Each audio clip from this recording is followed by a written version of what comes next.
After those three announcements by Madam Speaker, three urgent matters without notice were raised under Standing Order 142, and the first one came from Mwandi, Member of Parliament, Ms. Sibeso Sefulo. This was on the progress made on the rehabilitation of the Kazungula-Sesheke Road, and so this matter was inadmissible. And the other matter came from Ms. Kampamba Mlenga, Member of Parliament for Kalulushi, and this was on the alleged eviction of settlers in Chembe Bird Sanctuary, and this was also ruled inadmissible. The last matter came from Chinsali, Member of Parliament, Mr. Kalagwe Mukosa. This was on the alleged decision by the Ministry of Mines and Minerals Development to issue a company with mining exploration license in Kula Chiefdom. This matter was equally inadmissible. And after that, there was a ministerial statement rendered by the Minister of Water Development and Sanitation on the status of water and sanitation situation interventions in response to the drought mitigation and cholera elimination funds. The Minister did inform the House and updated the House on the interventions being undertaken to ensure an access to clean and safe drinking water and adequate sanitation in the country. The other ministerial statement was presented by the Minister of Commerce, Trade and Industry. This was on the status and progress of Zambia's industrial development agenda, and highlighted key projects that had been commissioned and projects earmarked for completion in the forthcoming year. And after those two ministerial statements, the House considered questions for oral answer number 148 to 152 under Standing Order 80. After that, Mwandi, Member of Parliament, Ms. Sibeso Sefulo, moved the motion urging the House to adopt the report of the Committee on National Economy, Trade and Labour Matters on the ratification of the Southern African Development Community Protocol on Statistics for the fourth session of the 13th National Assembly, laid on the table of the House on 7th November 2024, and that this motion was seconded by Ron, Member of Parliament, Mr. Joel Chui. When a question was put, this motion was adopted. And after that report, the House went on to consider the Health Professions Bill, National Assembly Bill number 11 of 2024, which was being considered in committee, and it being 11:31 hours, business was interrupted and the House adjourned accordingly. And just now we cast our eyes on today's order paper to see what is expected on the floor of the House. Yes, today, Thursday, 5th of December 2024, we expect announcements if there will be any. We also expect the Vice President to move a motion to suspend standing orders, that standing orders 27-2 and 123 of the National Assembly of Zambia standing orders 2024 be suspended to enable the House to sit until all business on the order paper is completed on Friday, 6th December 2024, and also to consider more than one stage of a bill at a single sitting. And after the House is expected to consider urgent matters without notice if there will be any, and this will be followed by a ministerial statement that will be rendered by the Minister of Local Government and Rural Development, and this is on the procurement of the 156 ambulances under the Constituency Development Fund for 2024. We also expect the House to consider one question for oral answer under Standing Order 82 and one question for oral answer under Standing Order 80. We also expect the House to consider 15 bills that are coming at different stages.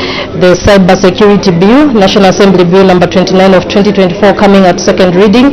We also have the Cyber Crimes Bill, National Assembly Bill number 30 of 2024 also coming at second reading, and the Anti-terrorism and the Land Proliferation Amendment Bill, National Assembly Bill number 31 of 2024 also coming at second reading.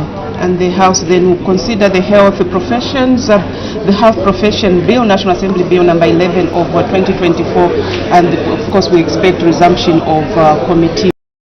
Other bills expected to be considered at committee stage will be the Minerals Regulation Bill, National Assembly Bill number 1 of 2024, and the National Health Research and Training Institute Bill, National Assembly Bill number 13 of 2024 to be considered at committee stage, and also the Local Authorities Superannuation Fund Amendment Bill, National Assembly Bill number 21 of 2024 to be considered in a committee. Others are the Customs and Excise Amendment Bill, National Assembly Bill number 24 of 2024. We also expect the House to consider the Appropriation Bill, National Assembly Bill number 32 of 2024 coming at committee stage.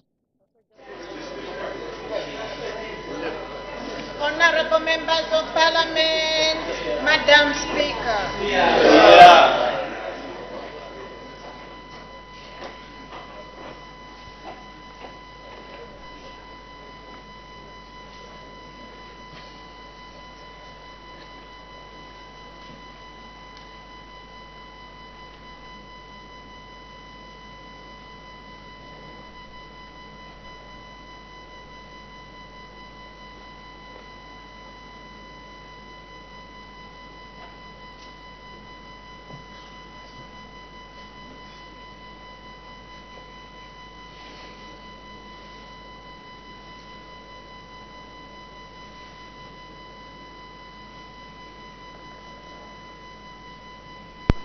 And the sing of Zambia, proud and free, land of faith and joy in unity, victors in the struggle for our rights.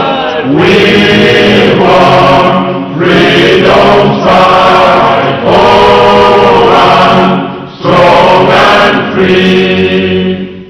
Africa is our own motherland, passion with and blessed by those who blend. Let us all our people join as one, brothers under the sun, oh, one, strong and free. One land and one nation is our cry. Dignity and peace is Zambia's sky, like a noble eagle in its flight.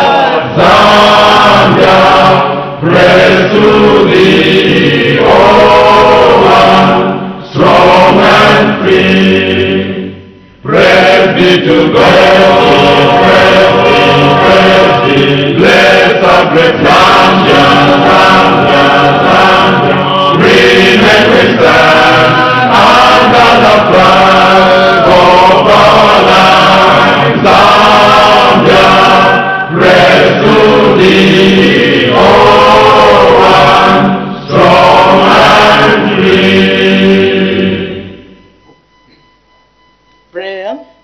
Almighty God, who in your infinite wisdom and providential goodness has appointed the offices of leaders and parliaments for the welfare of society and the just government of the people, we beseech you to consider with your abundant favor us, your servants, whom you have been pleased to call to the performance of such important responsibilities in this land. Let your blessing descend upon us here in Parliament assembled, and grant that we may, as in your presence, treat and consider all matters that shall come under our deliberation, in so just and faithful a manner as to promote your honor and glory, and to advance the peace, prosperity, and welfare of our country, and of those whose interests you have committed to our charge. Amen.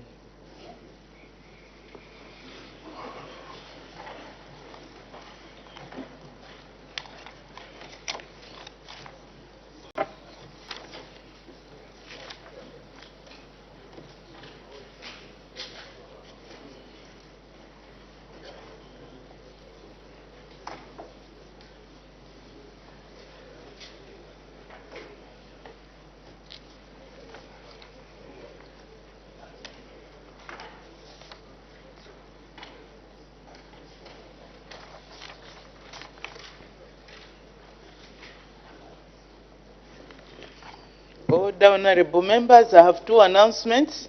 The first announcement, honorable members, I wish to recognize the presence in the public gallery of pupils and teachers from Blue Angel Primary School in Lusaka District.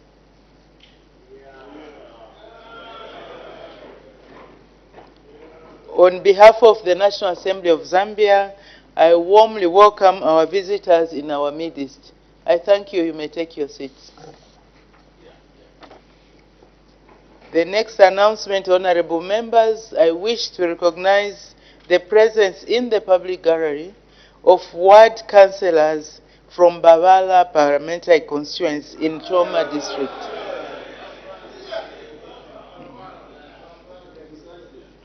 On behalf of the National Assembly of Zambia, I warmly welcome our visitors in our midst.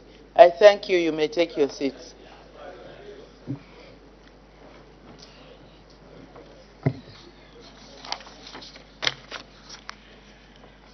Notes of motion. Her Honor, the Vice President.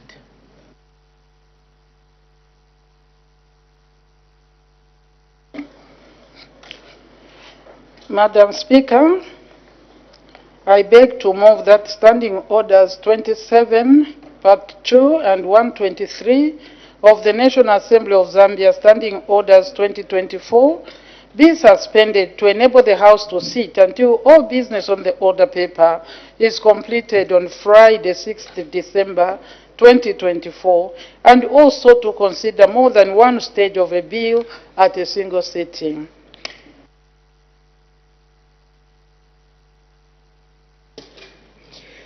The question is that Standing Orders 27.2 and 123 of the National Assembly of Zambia Standing Orders 2024 be suspended to enable the House to sit until all business on the order paper is completed on Friday, 6th December 2024, and also to consider more than one stage of a bill at a single sitting. Any debate? Her Honor, the Vice President. Madam Speaker, Standing Order 27.2 of the National Assembly of Zambia Standing Orders 2024 provides for automatic adjournment at 13 hours on Friday, while Standing Order number 123 prohibits the consideration of more than one stage of a bill at a single sitting. Madam Speaker, the House Business Committee resolved that the House adjourns sine die on Friday, 6th December 2024. However, the House is still considering a number of business items, including supplementary estimates number 2 of 2024, the appropriation bill for the 2025 budget, and several other bills which are at different stages. It is therefore necessary that the supplementary estimates number 2 of 2024, the appropriation bill 2024, and the other bills go through all the stages before the House adjourns sine die. Madam Speaker, it is for this reason that I move this motion to enable the House to complete all standing business on Friday, 6th December 2024, and thereafter adjourn sine die.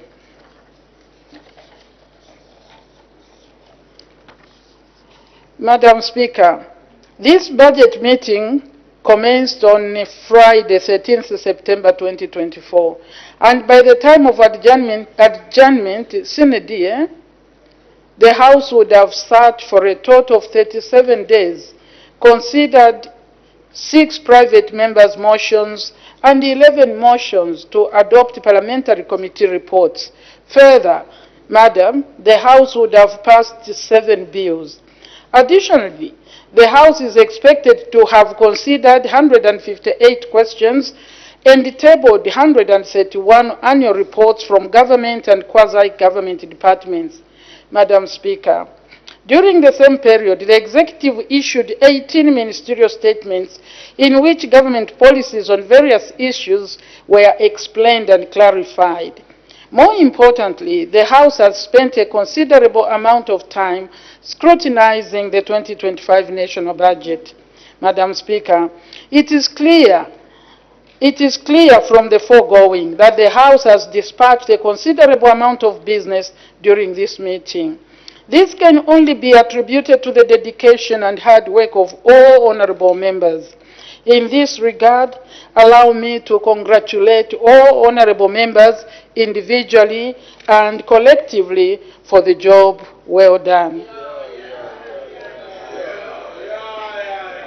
As I conclude, allow me to express my sincere gratitude to you, Honorable Madam Speaker, the Honorable Madam First Deputy Speaker, and the Honorable Mr. Second Deputy Speaker for the efficient manner you presided over the business of the House during this meeting, which ensured a smooth flow of business. I further wish to commend the Clerk of the National Assembly and his staff for the services they continued to render to the House. In the same vein, let me acknowledge with gratitude the important role played by officers in the Office of the Vice President, Parliamentary Business Division, the Parliamentary Liaison Officers in various ministries, and the entire public service for their roles in facilitating the work of the House. Finally, Madam, as we head into the festive season, I would like to encourage all honorable members of this august House and the public at large to ensure that they conduct their festival celebrations in a safe and responsible manner. I therefore wish this august House and the nation at large a Merry Christmas and a wonderful 2026. 25. A wonderful. let me read again. I'm trying to understand my own statement. Sorry. I therefore wish this august House and the nation at large a Merry Christmas. I have put 2026, understand my thinking, because 2025 is gone, and I want to see you on the 1st of January. So I am wishing you in advance a wonderful 2026. Madam Speaker, I beg to move.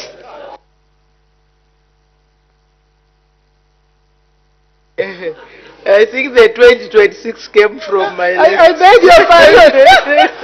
I am jumping. I wanted to beat them quickly. Madam, 2025.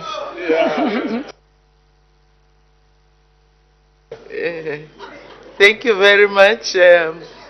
Any further debate? Honorable members, just by way of guidance, we have a lot of work on the order paper. And this is a non-controversial motion. Honorable member from Pika, is there something that is wrong? You were saying,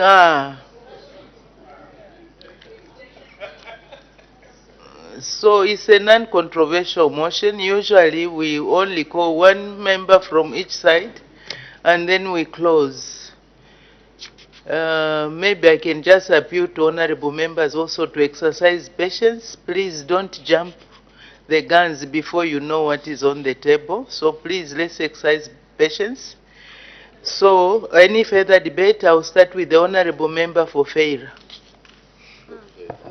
Thank you, Madam Speaker, for allowing the people of Feira to just briefly comment on the motion raised by the leader of government business in the House. Madam Speaker, this House has mostly the duty to actually legislate, to also pass the budget, and I think that I also join the Honorable Vice President in congratulating all members in the input, particularly in the budget process. However, Madam Speaker, I'm of the view that, and actually let me just start by saying that I do oppose the motion for the following reasons. Firstly, sitting until end of business will ensure that people not pay particular attention to detail, and at the same time will be rushing things. Tomorrow is Friday, most of the people will be going to their constituencies, and that being the case, will not do service to the business of tomorrow. Madam Speaker, further, we are merely human beings. We can't be that strong to sit the whole day. The experience in the last 2 years, where we actually changed the standing orders and sit until business has been exhausted has resulted in people just sleeping and tired, and important business of government passes without due consideration. That being the case, Madam Speaker, I'm of the view, and I believe that I should be supported, that we should actually increase the days by ensuring that we adjourn on the 13th of December, which is Friday next week, so that the important business of this House is properly addressed. Madam Speaker, it is important to call upon ourselves and the duty that this country and the Constitution of Zambia has bestowed on us. And there's nothing else we can rush for rather than dealing with the business of this House, which I think, looking at the bills that are before this court, looking at the business, that we need not to rush all these things. So on that account, I'm opposed to the adjournment and to changing the standing orders foresaid by the Vice President. I thank you, Madam Speaker. Thank you. The next will be the Honorable Member for Zambezi East. Madam Speaker, I sincerely thank you for the opportunity to debate the motion that was moved by Our Honor the Vice President to visit our standing orders so that the House can sit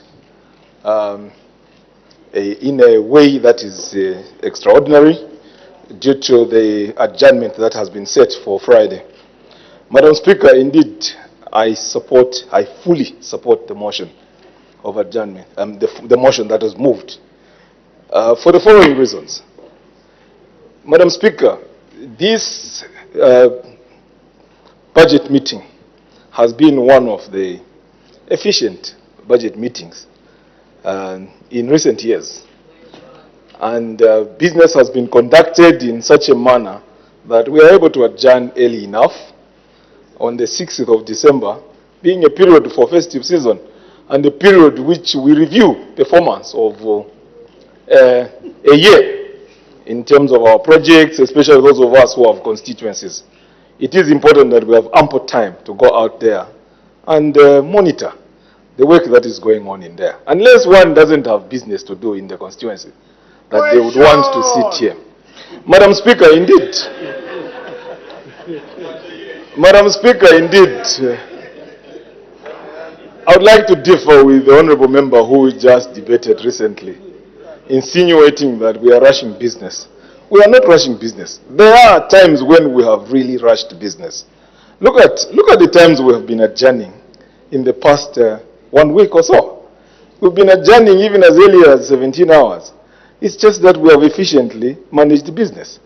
So you cannot say we are rushing any business, because all the stages of, would it be bills, which is our core business in terms of making laws, they have been going through stages the way they are supposed to.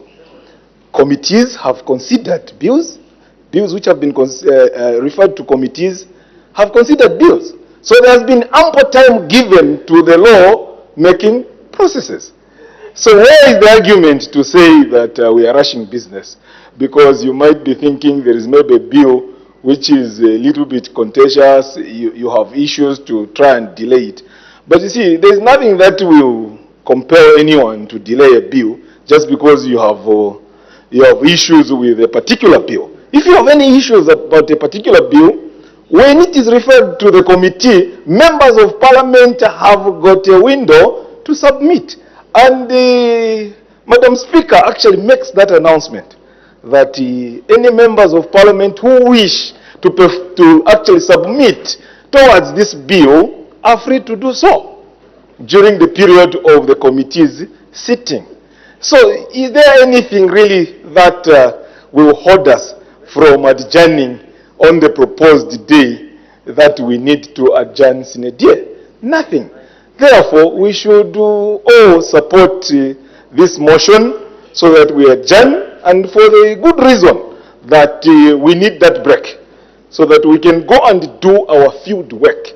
Very important. And I would like to implore you, honorable members, especially you from the opposition, to go back to your constituencies and ensure that you utilize CDF amicably. In the case of Zambezi East, Madam Speaker, we have swept that account clean. I mean, anybody can go and check. We don't have any project that is outstanding. We've implemented everything that we had planned at the outset. We don't even have any project that is outstanding. This year we're buying equipment, we have bought everything. All those buildings we were supposed to have built are built and handed over. There may be only one or two remaining, which as we adjourn, we are going back there to ensure that these are also completed. So if you are following these things systematically and strategically, you'll be a very effective MP. That's why when you go to Zambezi, there's not even a single opposition there. Everybody sings our song. And they are in agreement with the modus operandi. So, please, learn something from Zambezi East. We are doing very, very well there. CDF is a game changer. Try and utilize it, even you who are in opposition. You will actually sing from the same hymn book as us, if you did that. And, Madam Speaker, I think on that note, I would like to give that advice to those who may be thinking they can actually offer some relevant debate opposed to this motion. Otherwise, I think I've sealed it. I thank you, Madam Speaker. I've seen that there is a honorable member for Lunte. Please take your seat. There was an indication from the honorable member for Chipili. Thank you, Madam Speaker. Madam Speaker, is the Speaker, the debate that was just been debating in order to disagree with the Honorable Member of Parliament for Feira when he was expressing his own view that we would have not adjourned tomorrow. He had his own view and he has constitutional right to debate in the way he feels he can debate. Is he in order? I need your serious ruling on that. Thank you very much, Honorable Member for Chipili. I don't know what standing order you are relying on, but I think just the word itself, debate, that means you debate to disagree with the other side. That's the very nature. So the Honorable Member for Feira was giving his opinion. The Honorable Member for Zambezi East was also giving his opinion. But I would appeal to the Honorable Member for Mwenulunga to support his neighbor. Instead of saying question. Thank you very much. Honorable Member for Chiengi. Thank you so much, Madam Speaker. Let me first by congratulating myself for graduating with a merit. I know some of them here got silence when they were in the universities. Congratulations given Katuta MP for Chiengi.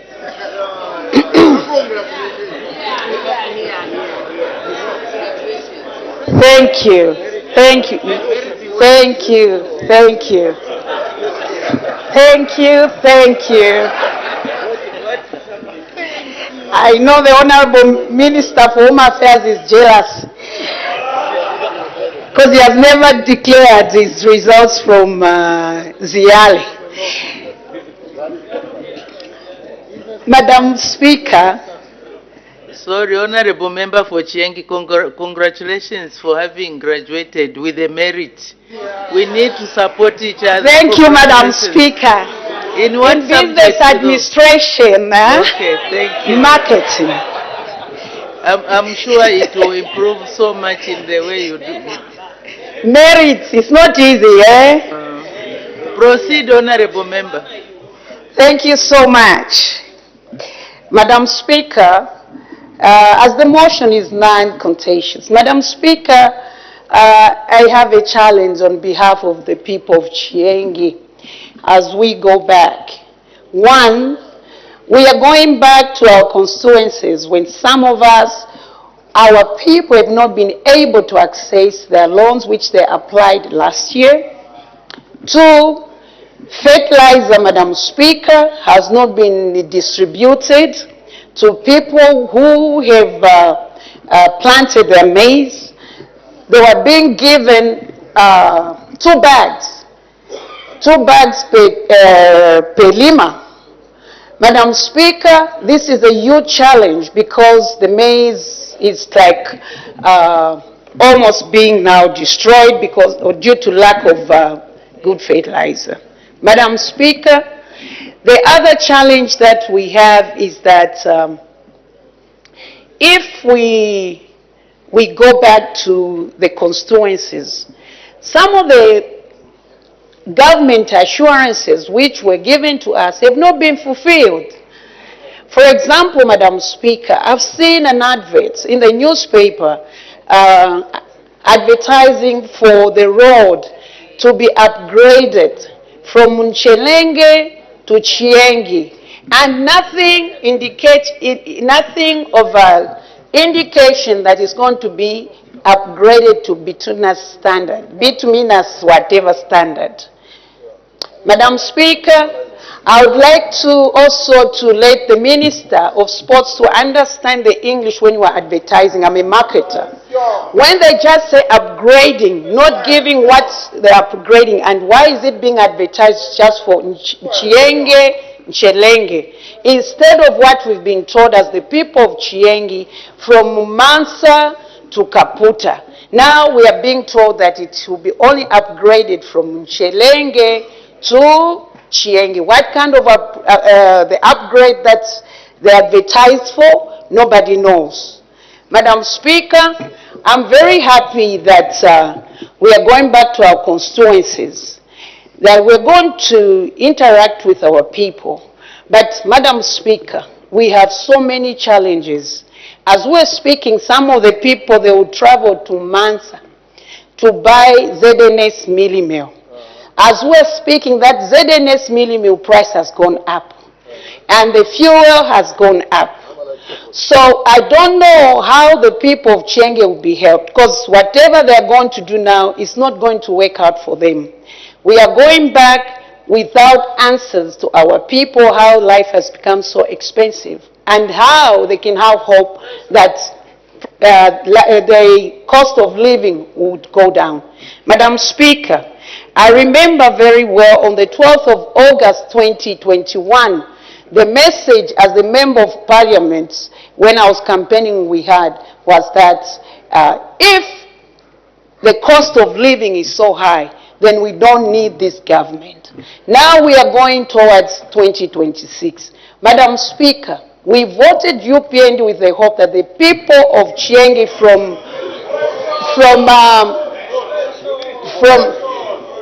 Madam Speaker, the records are that in the entire Luapula, only Chiengi where President HH won the elections. That was my hard work, Madam Speaker.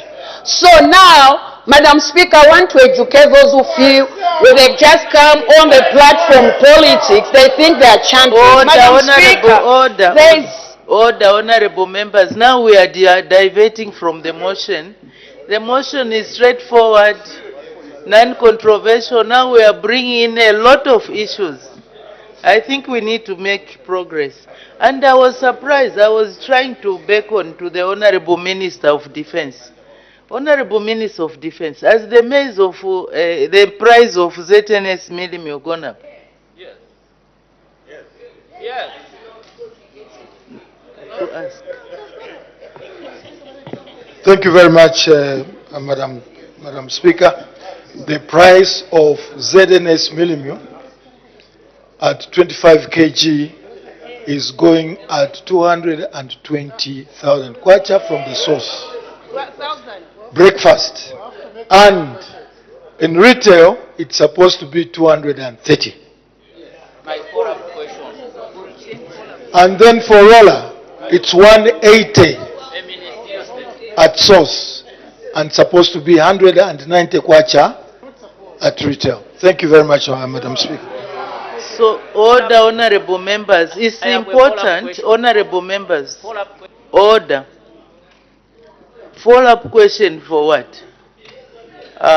Please, honorable member from Pika. Hold your fire. I was asking for purposes of clarification because the honorable member for Chiengi was saying that the price of ZNS Milimia has gone up. And as we are saying, we are debating here, the general public is listening. And there are people who want to take advantage of whatever is being said. So immediately the price will go up, when in fact it has not gone up. So please let's verify the facts that we want to debate on. If they are not truthful, let's not mention them. Otherwise, we are misleading the members of the public. May the honorable member for Chiengi wind up. Thank you, Madam Speaker. Madam Speaker, to travel from Chiengi going to Mansa is very costly. Just from Lupia going to Nchelenge, it will cost you close to 500 kwacha. And now for somebody to travel from Kashikishi to Mansa, when you add all those costs, you find that the people of Chiengi cannot afford anymore. And they do not have any other income that they can use. Madam Speaker, the truth of the matter is that if somebody loves you and rebukes you openly, take the advice, don't be too defensive. Because people of Chiengi are really suffering, Madam Speaker. They cannot afford even to go on a motorbike, Madam Speaker. Order, honorable member. I think I've guided. The motion, let's debate the motion. Let's not divert. If you feel very strongly about that issue, please move a motion. There are ways in which to deal with issues before this honorable house. So when a motion is straightforward, non-controversial, let's stick to the motion and let's remain relevant. Honorable member for Chiengi, please keep to the motion and wind up your debate. Thank you, Madam Speaker. Madam Speaker, the challenge which is there is that we are closing. We don't have the message to give to our people. From the government assurances, there's nothing that has been fulfilled. We've been asking questions here, and the people of Chiengi have been following. Now, where is the implementation? That's what I was trying to drive at, Madam Speaker. However, I'm saying I would love to see the people of Chiengi, to experience what other places experience. We had a government assurance from here, Madam Speaker, that the water reservoirs are being set up in Chiengi. When there's nothing there, what answer am I going to give to people when I go to Chiengi? These are the things I was trying to talk about, Madam Speaker. However, I want just to say we hope and trust that when we come back, a lot of government assurances will be realized or will be fulfilled to the people of Chiengi in particular. I thank you, Madam Speaker. Thank you very much. I honor the Vice President winding up debate. Thank you very much, Madam Speaker, for indeed allowing this motion, which is procedural. And Madam, from the debate that has been given by members, I think we willfully want to forget that this statement is given every time. The difference that they may have seen is that I added the names of the bills that we have to look at. Otherwise, we go through this process every time, so that when the date comes for the business of the House, which is not complete, is completed. To say we can't go through all the bills of, all the stages of the bills is not really a true statement, because this we do. Madam Speaker, you can imagine that in 2016, this House went through the different stages of the constitutional bill to pass the Constitution. So it is not unprecedented, and it is just also necessary, because you have a calendar, and if you can't meet it, you have to try and complete the work. Therefore, comfort should be given to the Honourable Member of FEIRA. We appreciate your different opinion, but this is on record that this is done almost every time. if we haven't finished the work. For Chienge, I will not speak to the other two, but for Chienge, Madam, my question would be, because this has come here in public, that people, you know, I don't know whether they are meant to be used as examples. When the honorable member says that the people of Chienge are going to Mansa to buy ZNS meal, I think that the honorable member is overstating or willfully misleading people. Chienge is not a hungry district. Maize was grown in Chienge. Chienge people are not going to Mansa. She knows. Where is the maize which we grew in Chienge? No, we are not going there. Because the policy that was created under the drought was to ensure that maize goes back to the selling points. And we didn't have to take maize to Chienge because the depots had maize.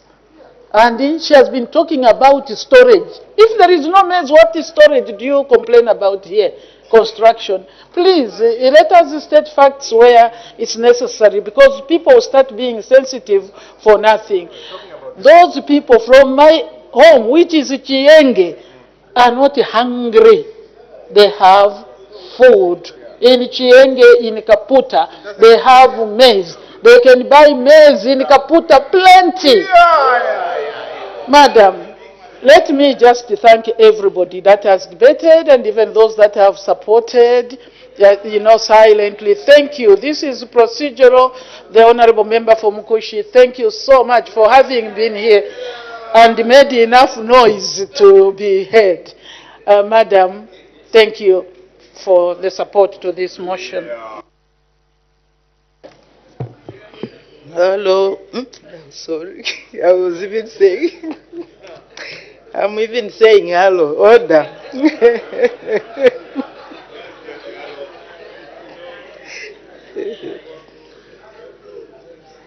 Yeah.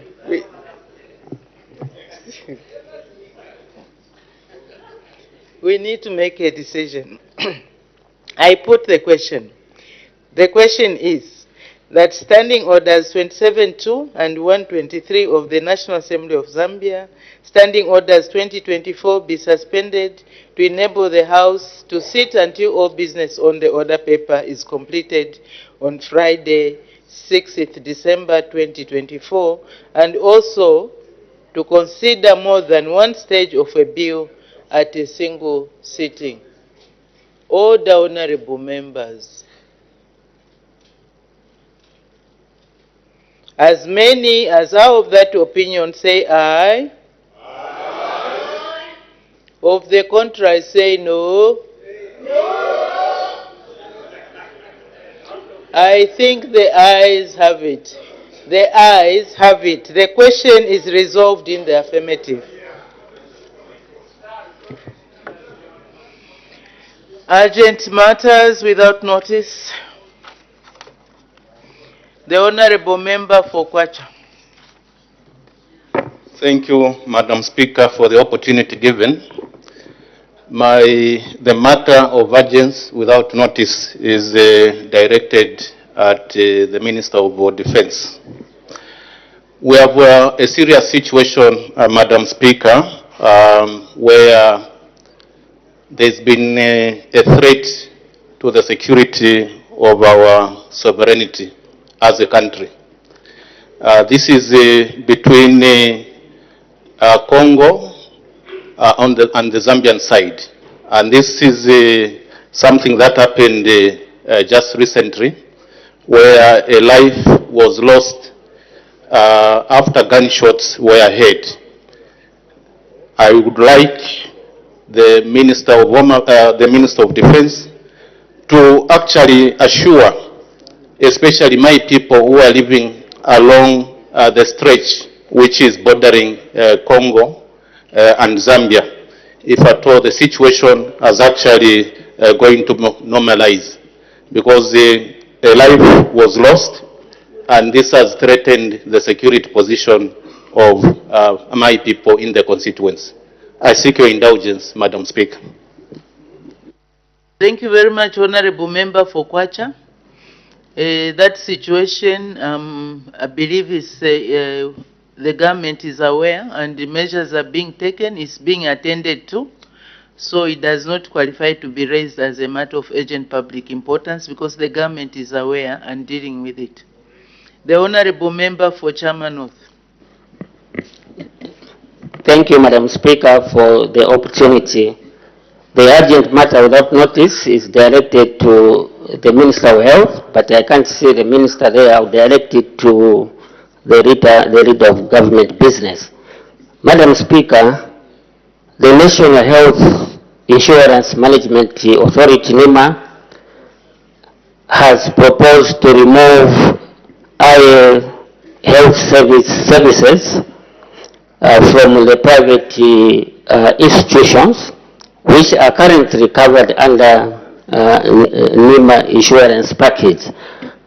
And there are these critical areas, for example, surgeries, cataracts, glaucoma, and retina. They are removing injections, including spectacles, covering various problems. Instead, Madam Speaker, they are saying that the government hospitals will be able to deal with these particular issues. However, Madam Speaker, the government hospitals, they don't have the capacity. They have very few manpower, including qualified manpower. And these hospitals, government hospitals, do not do all the health services. So I'm aware that the health practitioners have protested that if this is implemented, Madam Speaker, it's going to disadvantage the vulnerable in society, including low-income earners. So I seek your indulgence before we risk a country having a blind population, because the government institutions have no capacity whatsoever to cope with increasing number of our people seeking health services. I seek your indulgence. I thank you. Thank you very much, Honorable Member for Chairman North.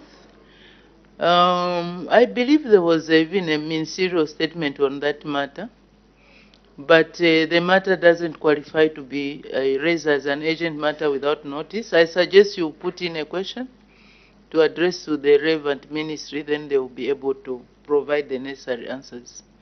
The Honorable Member for Lundazi. Thank you, Madam Speaker. My matter of urgent public importance is directed towards the Minister of Finance. Proceed, Honorable Member. It's supposed to be urgent matter without notice. No, Madam. You are still referring to the old standing orders. So you may proceed. Thank you, Madam Speaker. An urgent matter without notice directed to the Minister of Finance. Honorable Minister of Finance, me being a former lecturer, I want to bring to your attention a matter which requires your urgent attention. The University of Zambia has not been given money to pay for salaries. Today is the 5th. Results have been withheld. Pupils or students are now panicking. What is going on with the New Dawn government? Last month in October, it had to take a news headline in Diggers, and now there's another headline. Where have you taken the money for lecturers? They want their money, and today is the 5th. They have hospital bills to pay. They have children to send to school. What is causing the delay in the payment of salaries for the university lecturers? I submit, Madam Speaker, and need your serious intervention. I know what it is not to have your salary by this day. I submit. Does the Honorable Member have evidence to show that the salaries at the University of Zambia have... Madam Speaker, I cannot go and get people's... Order, Honorable Member. If you don't have the evidence, you just say, I don't have the evidence here. I didn't ask whether you should go and get people's salaries. You have raised an issue, and in accordance with the Standing Order 71, you are supposed to verify, to give information which is factual and can be verified. So do you have information or evidence that you can lay before the table of this House to show that salaries at the University of Zambia have not been paid? Madam Speaker, I am a part-time lecturer at the University of Zambia, and what I'm talking about is factual. And I can be able to lay myself on the table so that you can be able to tell that I haven't gotten paid. May the honorable member then proceed and lay herself on the table. Order, honorable members.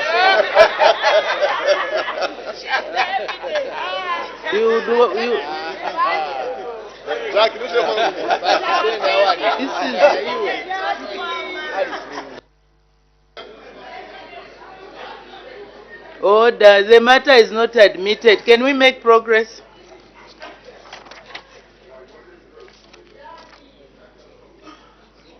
I have permitted order, honorable members.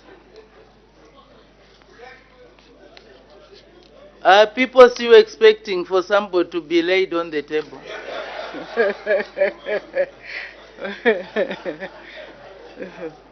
I have permitted the Honorable Minister of Local Government and Rural Development to present a ministerial statement.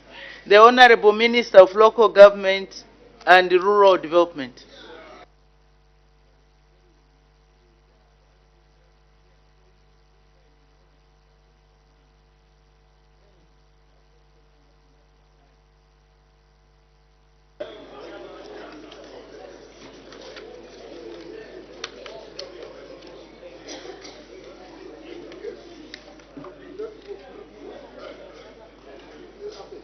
Beg your pardon, Madam Speaker.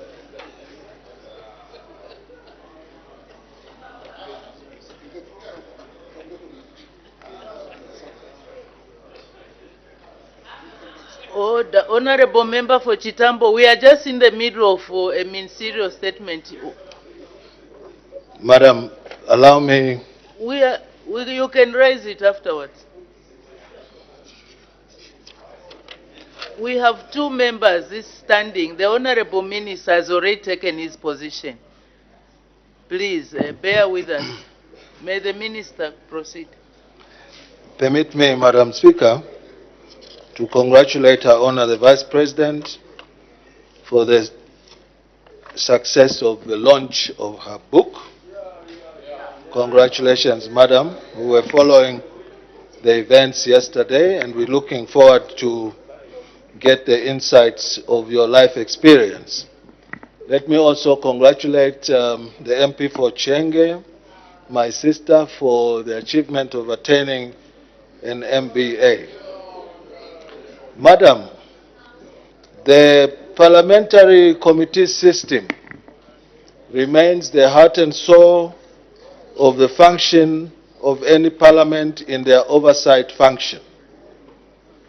Last week, the Public Accounts Committee, interacting with the Ministry of Health, were dealing with a matter to do with the inadequacies as well as dysfunctional life support motor vehicles called ambulances.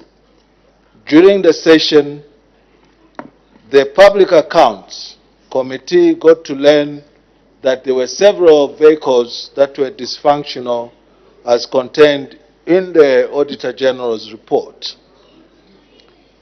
And in responding to some of those queries, our colleagues from the Ministry of Health did indicate that the ministry had a troubled procurement of 60 ambulances that had not yet gotten to fruition, and along the way, a topic emerged about the 156 ambulances under the ministry that I'm privileged to run, the Ministry of Local Government and Rural Development under CDF 2024.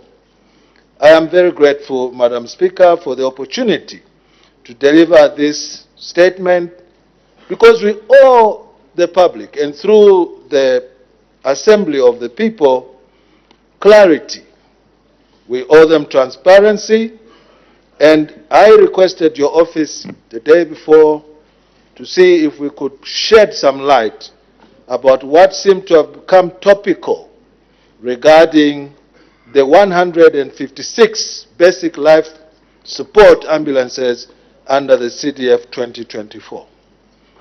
The headline, Madam, here is that this particular subject we are discussing this afternoon is not contained in the Auditor General's report, and it should be treated as such.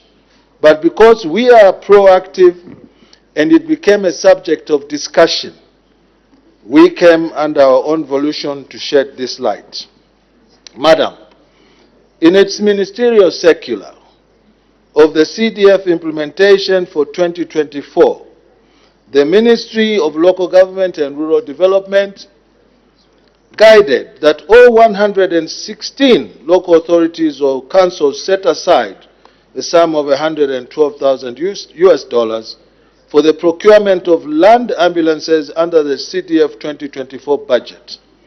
At the time of the allocation, the 112 United States dollars, the average cost of a basic life support ambulance, and the neonatal ambulances was between US dollars 97,000 and US dollars 120,000, and hence our guide for our councils to put on the side a reserve of 112,000 US dollars. It is also important, Madam Speaker, to mention that at the time a decision was yet to be made on the actual quantities to be bought for each of the stated ambulance type.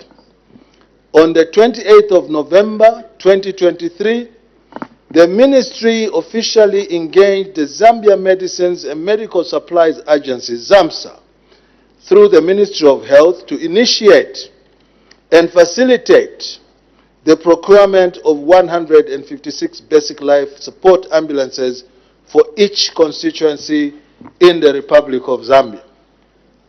Madam, the ministry's request was keeping with ZAMSA's Act number 9 of 2019 under Section 5A, which mandates ZAMSA, the agency, to procure, store, and distribute medicines and all medical supplies.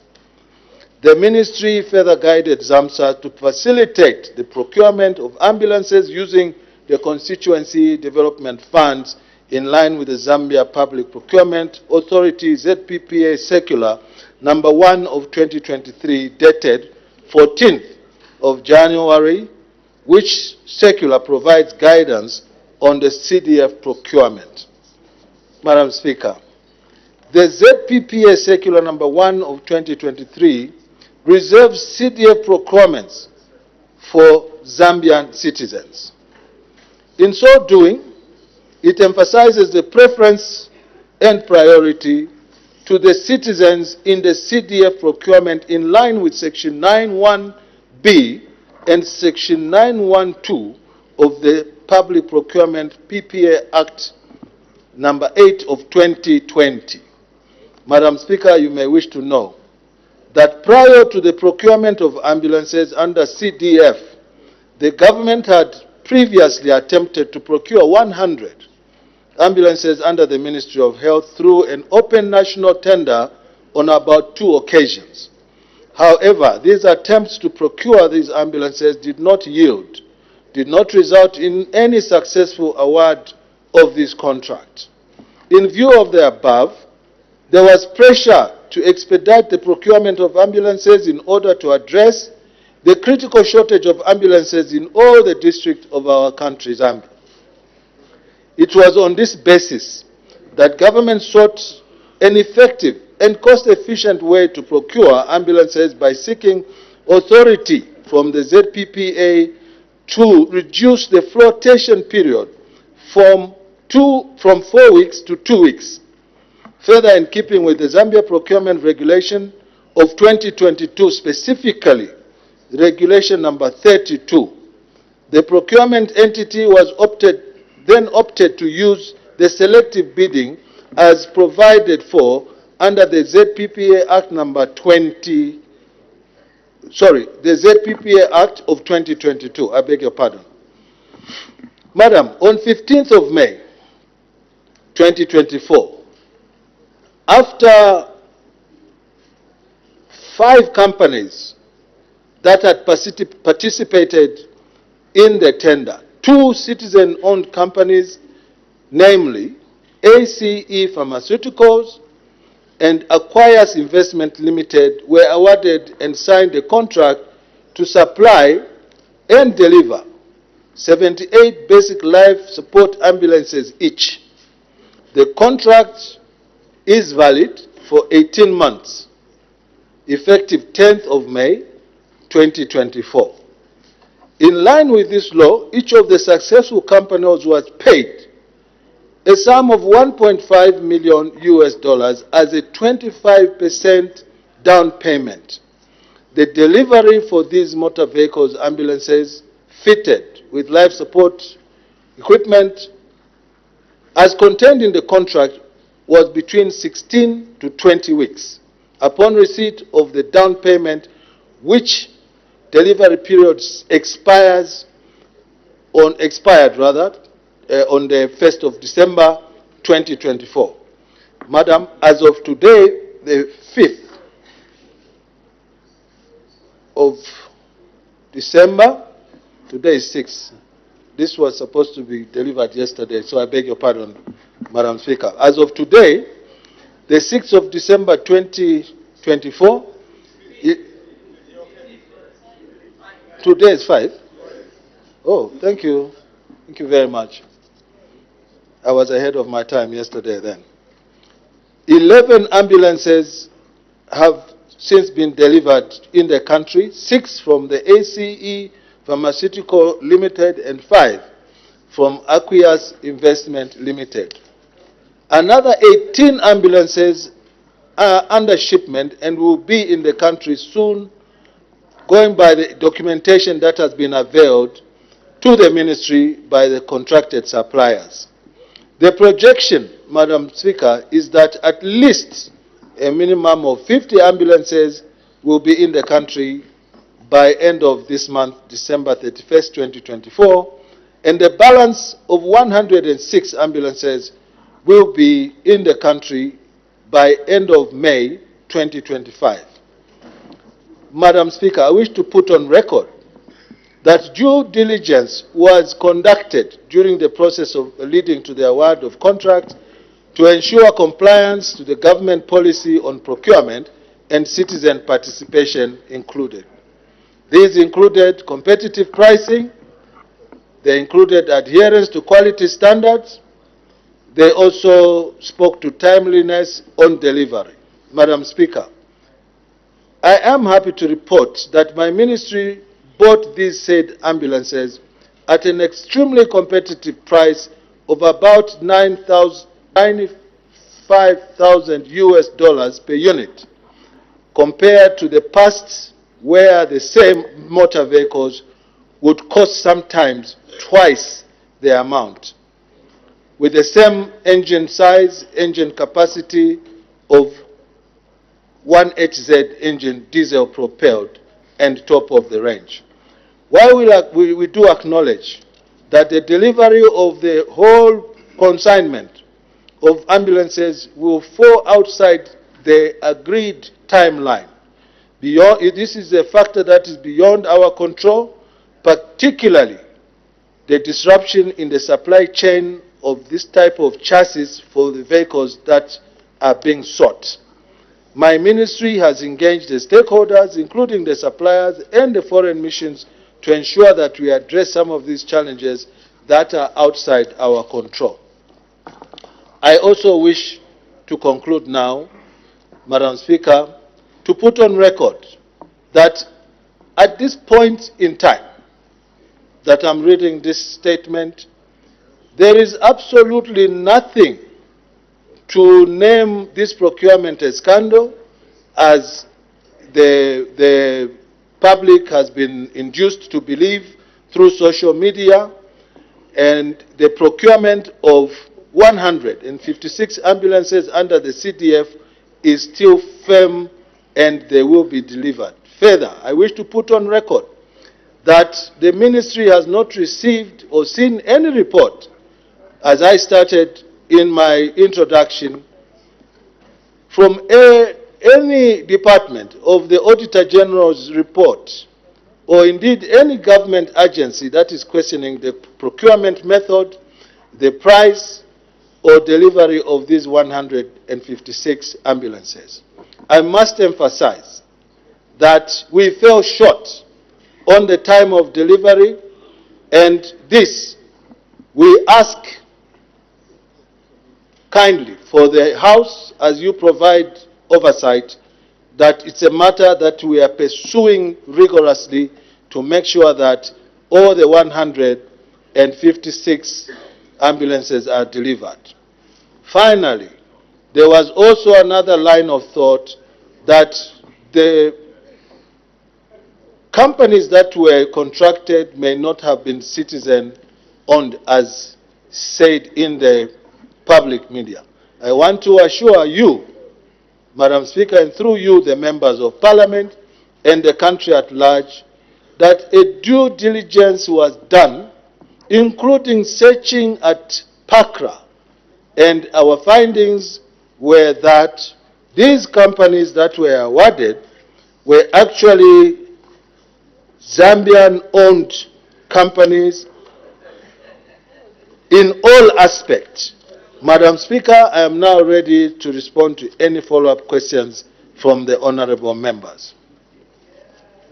Thank you very much. Before we proceed, the honorable member for Chitambo wanted to, was it a point of order?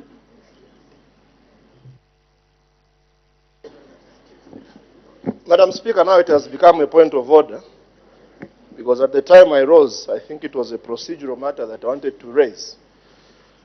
Madam Speaker, in this House, you guided last week when a member here rose wanting to find out what he was obtaining on these ambulances. And Madam Speaker, most of us here, we never knew about these ambulances issue. We learned it through an article that came that PAC learned that ambulances were not supplied. And Madam Speaker, you guided that let's not preempt the report of PAC. I'm now wondering, Madam Speaker, at what point has this changed? Because I haven't seen the report from PAC as a member of Parliament. Very concerned otherwise, Madam Speaker. So is the minister in order to come here and tell this House that this issue for ambulances is not under PAC, when you, Madam Speaker, guided that this matter is under PAC? Let's not talk about it. And that's how people kept quiet on this matter. Is he in order, understanding Order 71, Madam Speaker, to come and tell this House that this matter is not under PAC when the Speaker ruled and guided that this matter is under PAC? Madam Speaker, I need your serious ruling on this matter. Thank you very much, Honorable Member for Chitambo. I think if we're listening to the Honorable Minister when he was giving his statement, he's not reacting to the report of PAC. He's reacting to the media statements, information that were carried in public media.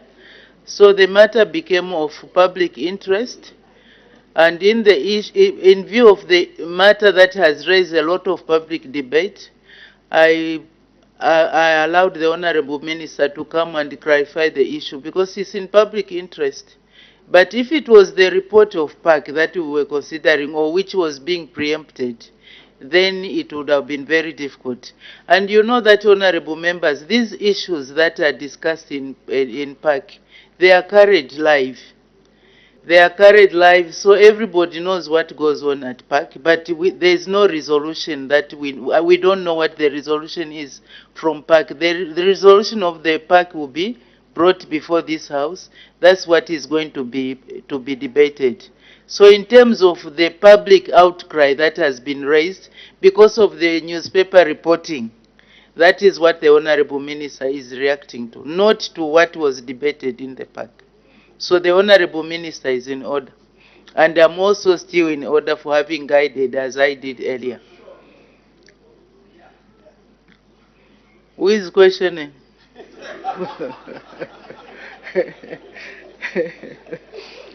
Honorable members are now free to ask questions on points of clarification on the ministerial statement presented by the Honorable Minister of Local Government and Rural Development. The Honorable Member for Ron. Thank you very much, Madam Speaker, and the Honorable Minister, thank you very much for that statement. It's good to hear, Honorable Minister, that due diligence was carried out in the process of awarding these two contracts. But in every contract, Honorable Minister, I believe there are clauses that stipulates the kind of punishment that might go either to the supplier or indeed to the client. Now that these suppliers have failed to supply the ambulances in the stipulated time, which you said expired on the 1st of this month, are these two suppliers going to be charged the liquidated damages for inconveniencing the government, just as good as they would have demanded from government the liquidated damages if you did not pay them on time? I submit, Madam Speaker. Thank you. The Honorable Minister of Local Government and Rural Development. Thank you very much, and thank you, Honorable Member of Parliament, for Ron, for that question. Every contract does have clauses that speak to default. They have clauses that speak to termination, and I'm quite sure that there are clauses that speak to the issue at hand of the delayed procurement. Honorable Member of Parliament, this is a circumstantial situation. In my report, I indicated to you that a due diligence was done and a rigorous check of processes has been ongoing, and we have information that is impeccable that the production line on the type of chassis for this particular desired motor vehicle had not been functioning, and that is what has caused this delay. It is a regrettable delay, and in as far as we are concerned, we will look at the contract and see whether this was an act that was deliberate on the part of the supplier, or it is a matter that can be accommodated. Thank you. The Honorable Member for Kabwata. Thank you, Madam Speaker. Honorable Minister, I just wanted to find out the price that you've given us, about $95,000 comes to about to, I think if I'm not mistaken, 2.5 million kwacha or so. Now I wanted to find out what were the specifications for these ambulances that your ministry actually imported. The Honorable Minister for Local Government and Rural Development. Madam Speaker, thank you very much for the opportunity, and thank you very much, Honorable Member of Parliament. In my report to this Assembly, I indicated that we were getting the basic life support ambulance, and this basic life support ambulance includes oxygen, it includes equipment for, what is it called now? Let me just gather myself. Well, it is a basic life support system that has oxygen, it has a first aid kit, and every equipment that you require for a basic life support system. Thank you. The Honorable Member for Feira.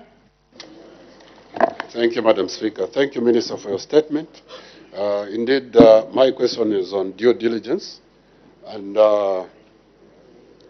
we are talking about government intending to purchase this. Therefore, when we talk about due diligence, we should not talk about it in a simplistic manner. I believe that a proper and comprehensive steps were taken to check on these companies. Now, Minister, you've mentioned that a search at Pakra was also conducted.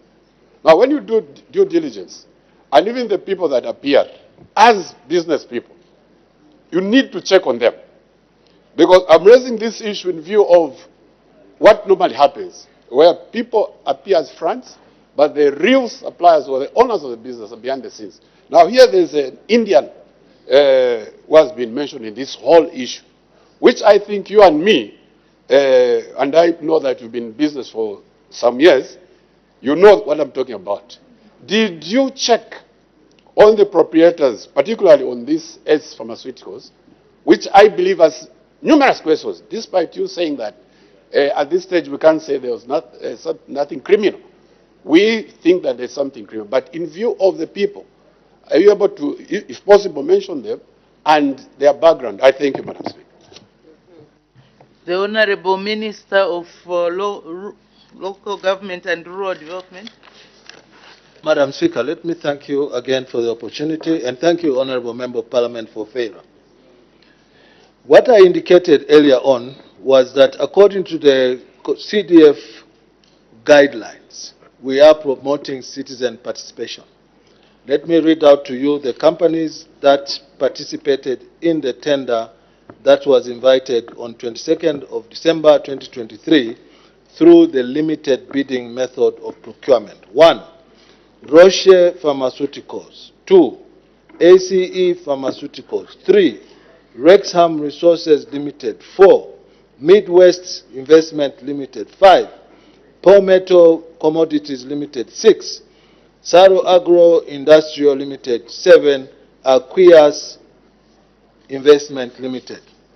In my hands here, I have the documents from PACRA that speak to the ownership of this company and the physical addresses. The ACE Pharmaceutical Limited company is got a registered office at 177 Minwood, Lusaka Province in Lusaka, and the certified signed owner is a Mr. Lamek Mwenya. You must know which part of this country they do come from. The second one is addressed in Chainama Mindstone, and this is Acquires Investment. And all documents here, if you have time, you can come through to show you the ownership. And I will reserve the right not to announce the Zambian owners of these companies, but they are all here. Beyond this, we couldn't go to say, are you a front or are you not? It becomes an infringement. What this record from PACRA is holding is Zambian people, one from Eastern Province, another one from Northern Province, in the case of one company. In the case of the other company, the directors, Zambian, one, I can't tell the name, the name of the region, the other one from Northwestern, and another one from Eastern Province. I can lay these documents on the table for anyone to see that they are interested, since I've quoted from there. So indeed, a due diligence was done to verify that these are Zambian companies. I shall lay these on the table when I'm done with this session. Yeah. Thank you, my honorable members. I have an announcement to make. Honorable members, I wish to recognize the presence in the diplomatic gallery of the following representatives from the European Union and the British High Commission. Mr. Jaume Sola, European Union. Ms. Annie Kumar, European Union. Ms. Kate Wilkinson, British High Commission. On behalf of the National Assembly of Zambia, I warmly welcome our distinguished guests in our midst. You are welcome. Thank you very much. We proceed with our business. The Honorable Member for Lunte. Madam Speaker, thank you very much. Honorable Minister, I would like to thank you for your statement. Honorable Minister, I was just wondering why the delivery period of 16 to 20 weeks would be given on a contract with a validity of up to 18 months. 20 weeks is just 4 months. the contract its validity is going up to 18 months, why give delivery period of just 20 weeks? Madam Speaker, my question is on ACE Pharmaceuticals. What was their length of experience in dealing with motor vehicle supply for the ministry to consider awarding them a contract to supply motor vehicles? Thank you, Madam Speaker. Thank you. The Honorable Minister of Local Government and Rural Development. Thank you very much, Madam Speaker. Madam Speaker, the tender procedure considered 7 companies, all of them Zambian, as I've demonstrated. You have picked up ACE Pharmaceuticals and asked me a question, what was the experience that we gave us confidence, putting it in my own words, to award them this contract to supply motor vehicles. They met all the required conditions, including securing the money via a bank guarantee. This money that was paid was ring-fenced by a bank guarantee, so much so that if anything goes wrong, we have a fallback position. Let me take this opportunity, Madam Speaker, to indicate that it is surprising sometimes how we can be enemies of our own selves. In one breath, we are all agreed that we must give positive discrimination to our nationals if they show capacity to deliver. I'm sure you recall, colleague and friend from Lunte, that when we lampooned you with 25.7 million kwacha CDF in your constituency, you had challenges, and so did we, because we were entering uncharted water, and arguments were made that we have no capacity to absorb this money. Let us give our Zambian companies an opportunity to seize these business opportunities. But just to answer you more clearly, I have also another document that I'll lay on the table when I'm done with this matter from the Citizenship Economic Empowerment Commission, which gave us an endorsement of these 2 companies to confirm that these 2 companies had been duly registered in accordance with the Citizenship Economic Empowerment Act number 9 of 2006 for purposes of satisfying the requirements of statutory instrument number 36 of 2011, preferential procurement regulation in the following category: citizen empowered company. I hope this settles the idea. We have this document. I'll also lay it on the table. Thank you. The Honorable Member for Chifubu.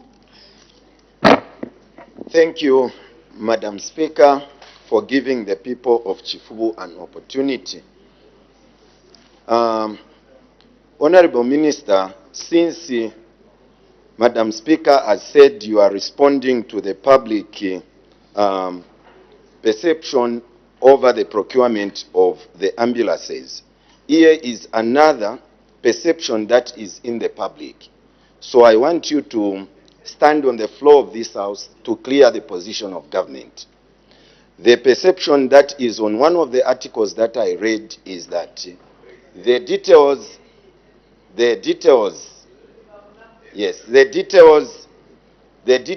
of, excuse me please, give me.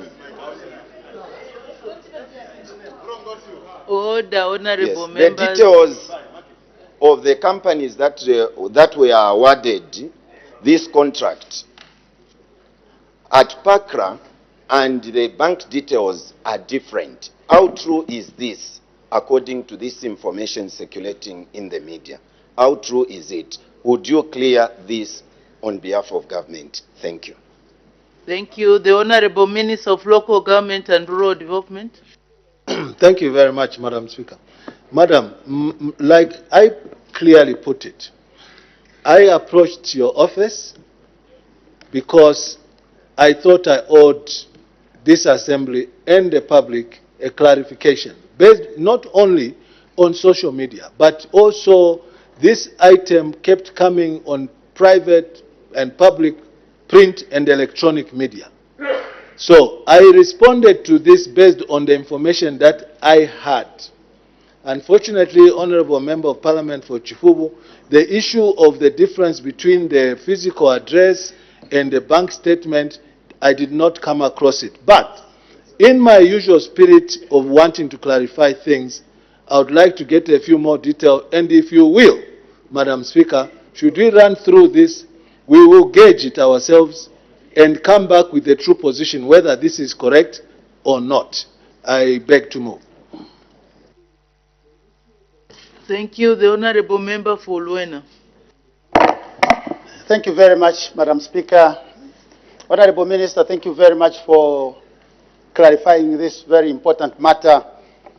Honorable Minister, you have indicated that the decision to ask ZAMSA to procure these ambulances was as a result of the application of the ZAMSA Act, Section 18 in particular, which talks about medicines and medical supplies. My question, with hindsight, don't you think your ministry would probably have carried out this task in the same way you procured the CDF monitoring vehicles?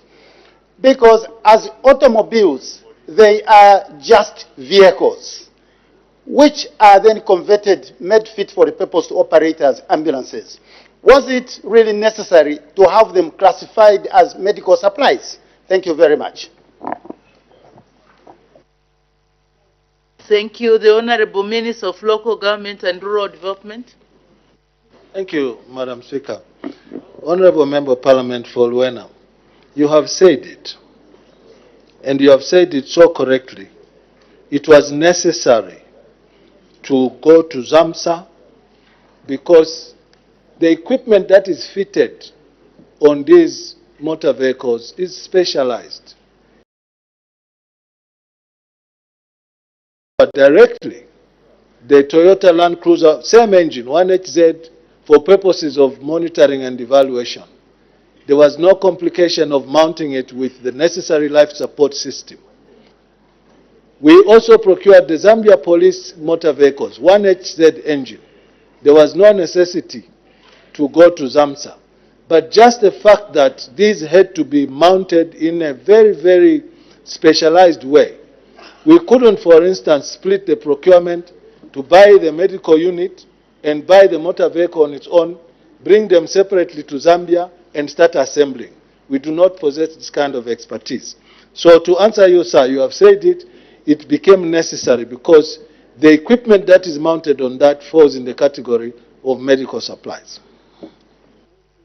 Thank you. The Honorable Member for Mongo Central. Thank you very much, Madam Speaker. Thank you very much, Minister for Local Government, for that very important statement, which dispels all the propaganda that was surrounding this very important procurement process. Some of us who have worked with you for some time were very much aware that you are very equal to the task of managing the affairs of the ministry, and congratulations. Honorable Minister, now that there are some changes in the procurement period or some delays in the contract, obviously it has led to delay in delivering these ambulances. When can the people of Mongo Central and the other 155 constituencies, including Luena, can expect the rest of the ambulances to be delivered? I thank you. Thank you. The Honorable Minister of Local Government and Rural Development. Thank you very much, Madam Speaker. Probably my colleague and friend came in late. The issue of the anticipated delivery of these ambulances were stated in my statement. And let me just repeat what I said. I indicated that 18 motor vehicles out of the 156 are already on their way and documentation has been received at my office. 11 have arrived. As at end of December 31st, our anticipation is that we will have 50 of them. And the 106, I indicated that they will be with us by end of May 2025. Thank you. The Honorable Member for Nalolo. Thank you very much, Madam Speaker.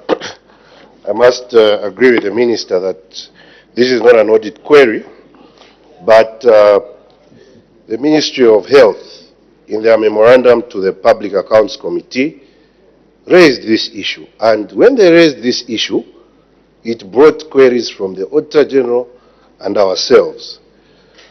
Madam Speaker, first of all, I am surprised that the address for S has changed from Garden, S Pharmacy in Garden, to Minwood, as submitted before your committee, where we conferred the controlling officer from the Minister's office with immunity. Madam Speaker, I would like to ask the Honorable Minister, and I know that he means well, because we are proud of his works in his ministry. The due diligence that you undertook, Honorable Minister, did you, through your due diligence, discover that, one, the people who appear at PACRA for S are not the same as the bank signatories? And number two, Madam Speaker, that S and Aquas, who were direct bidded, are going to procure these ambulances from one supplier in Dubai. So if this due diligence that you undertook gave you these figures, what was the purpose of direct bidding two suppliers who are going to procure from one supplier in this context, and to the extent that these people are delivering over an 18-month period? Madam Speaker, I thank you.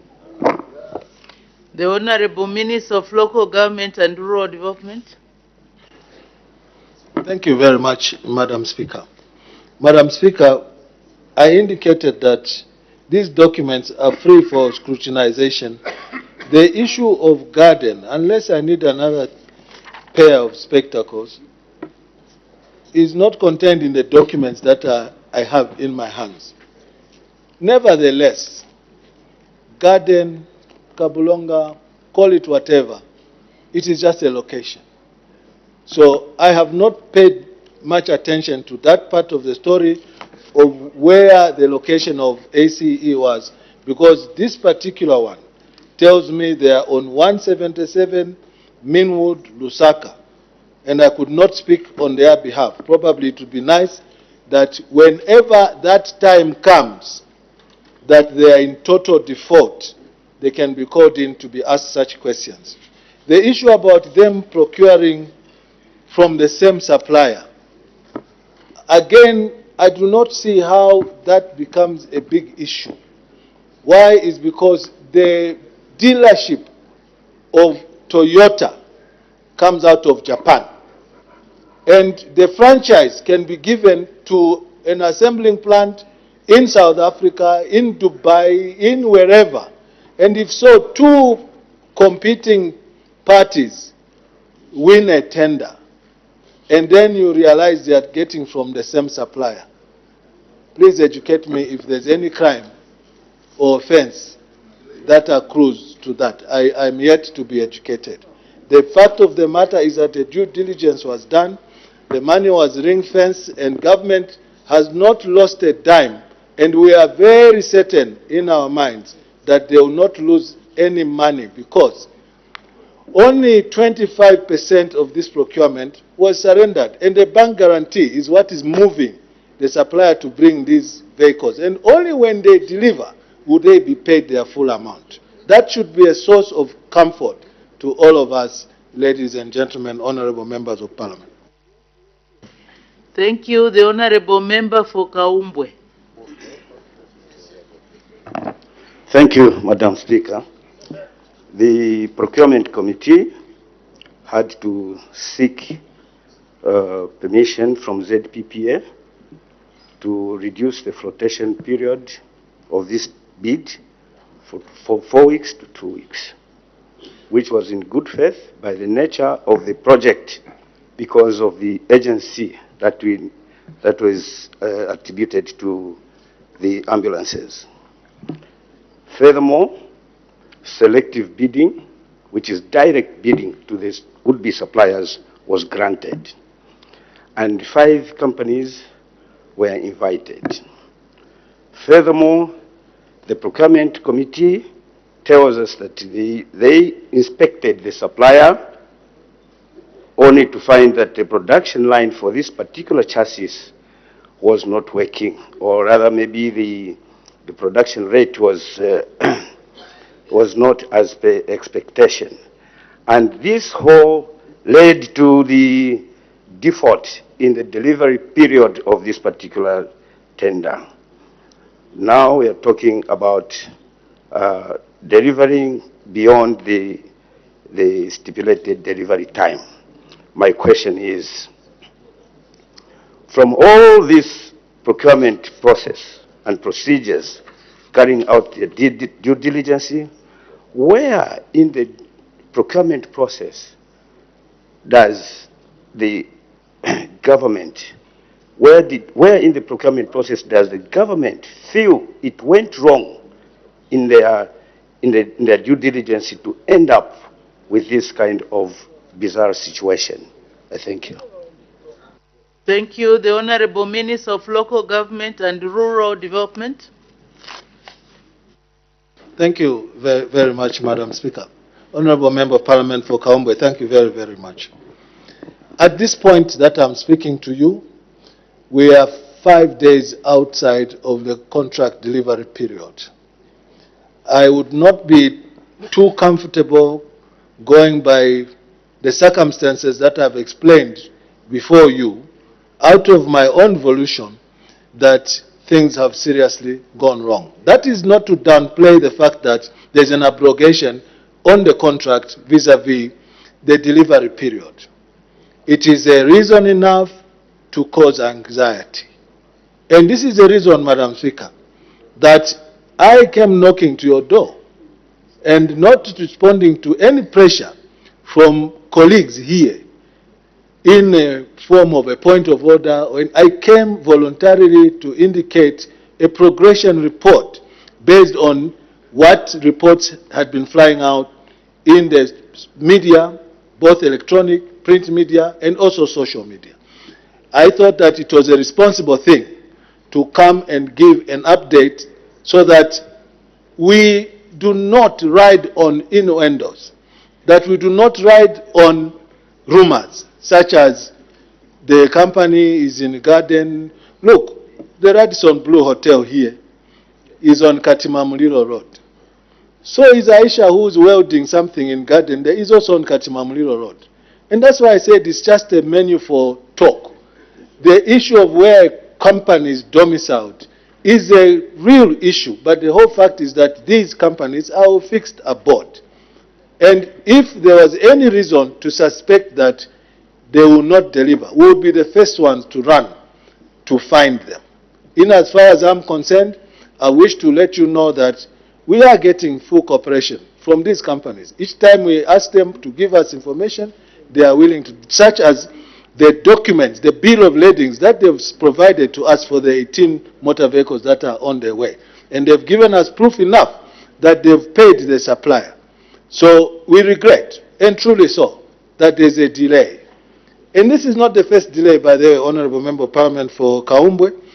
The CDF monitoring vehicles, if you will, I can tell you that they were not delivered on time. They were delivered in phases.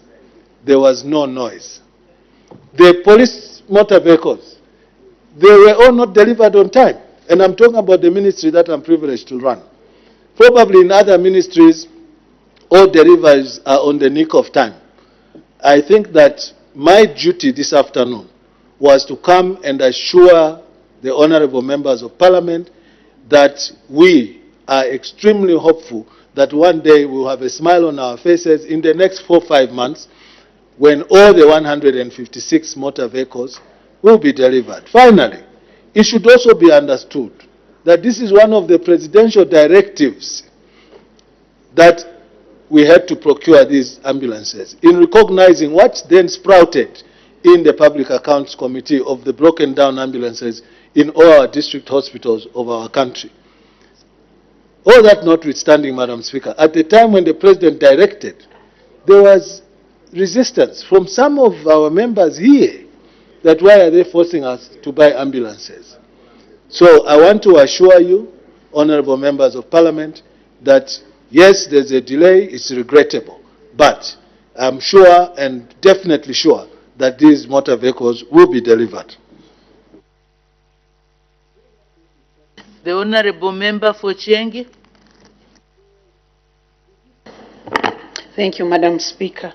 Thank you, Honourable Minister. Honourable Minister, I think the most worrying part that the Zambians have is that this very company we are talking about was created in 2023.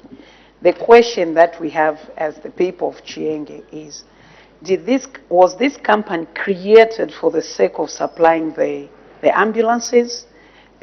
Did this company start to register after the pronouncement by the President that we should buy ambulances using the CDF? I thank you, Madam Speaker. Thank you. The Honourable Minister of Local Government and Rural Development. Madam Speaker, thank you for that question, Honourable Member of Parliament for Chienge. I am not quite certain, I couldn't answer whether the incorporation of this company was specifically to supply ambulances. I would not know. Maybe it would be good to go and check their financials to see whether they've done any other business or not. And if that is a real source of concern, I have what it takes to go and check and come and report to you that they have been in business before or they are starting this business now. The important thing is their contract is bound by and ring-fenced by a performance bond. If we understand what that means, it really should reduce our anxieties. Let's make progress. Question for oral answer under Standing Order 82. The Honourable Member for Katombora. Thank you very much, Madam Speaker, for according the people of Katombora constituency to ask question number 153. I thank you, Madam Speaker. Thank you. The Honourable Minister of Agriculture. Thank you, Madam Speaker.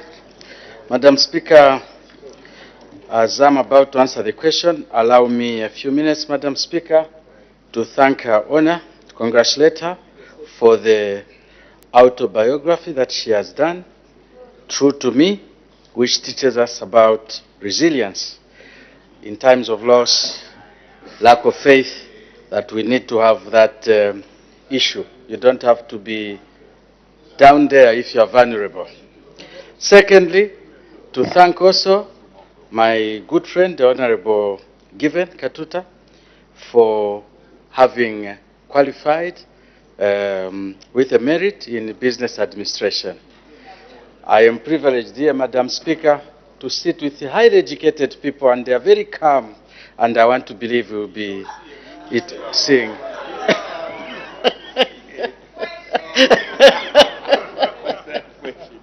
Madam Speaker, let me go to the question now from the Honourable Member for Katombora.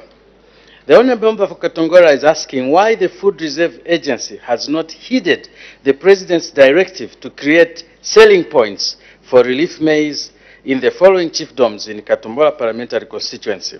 1. Mukuni, 2. Mshokotwani, 3. Nyawa, 4. Sekute, and 5. Maumba.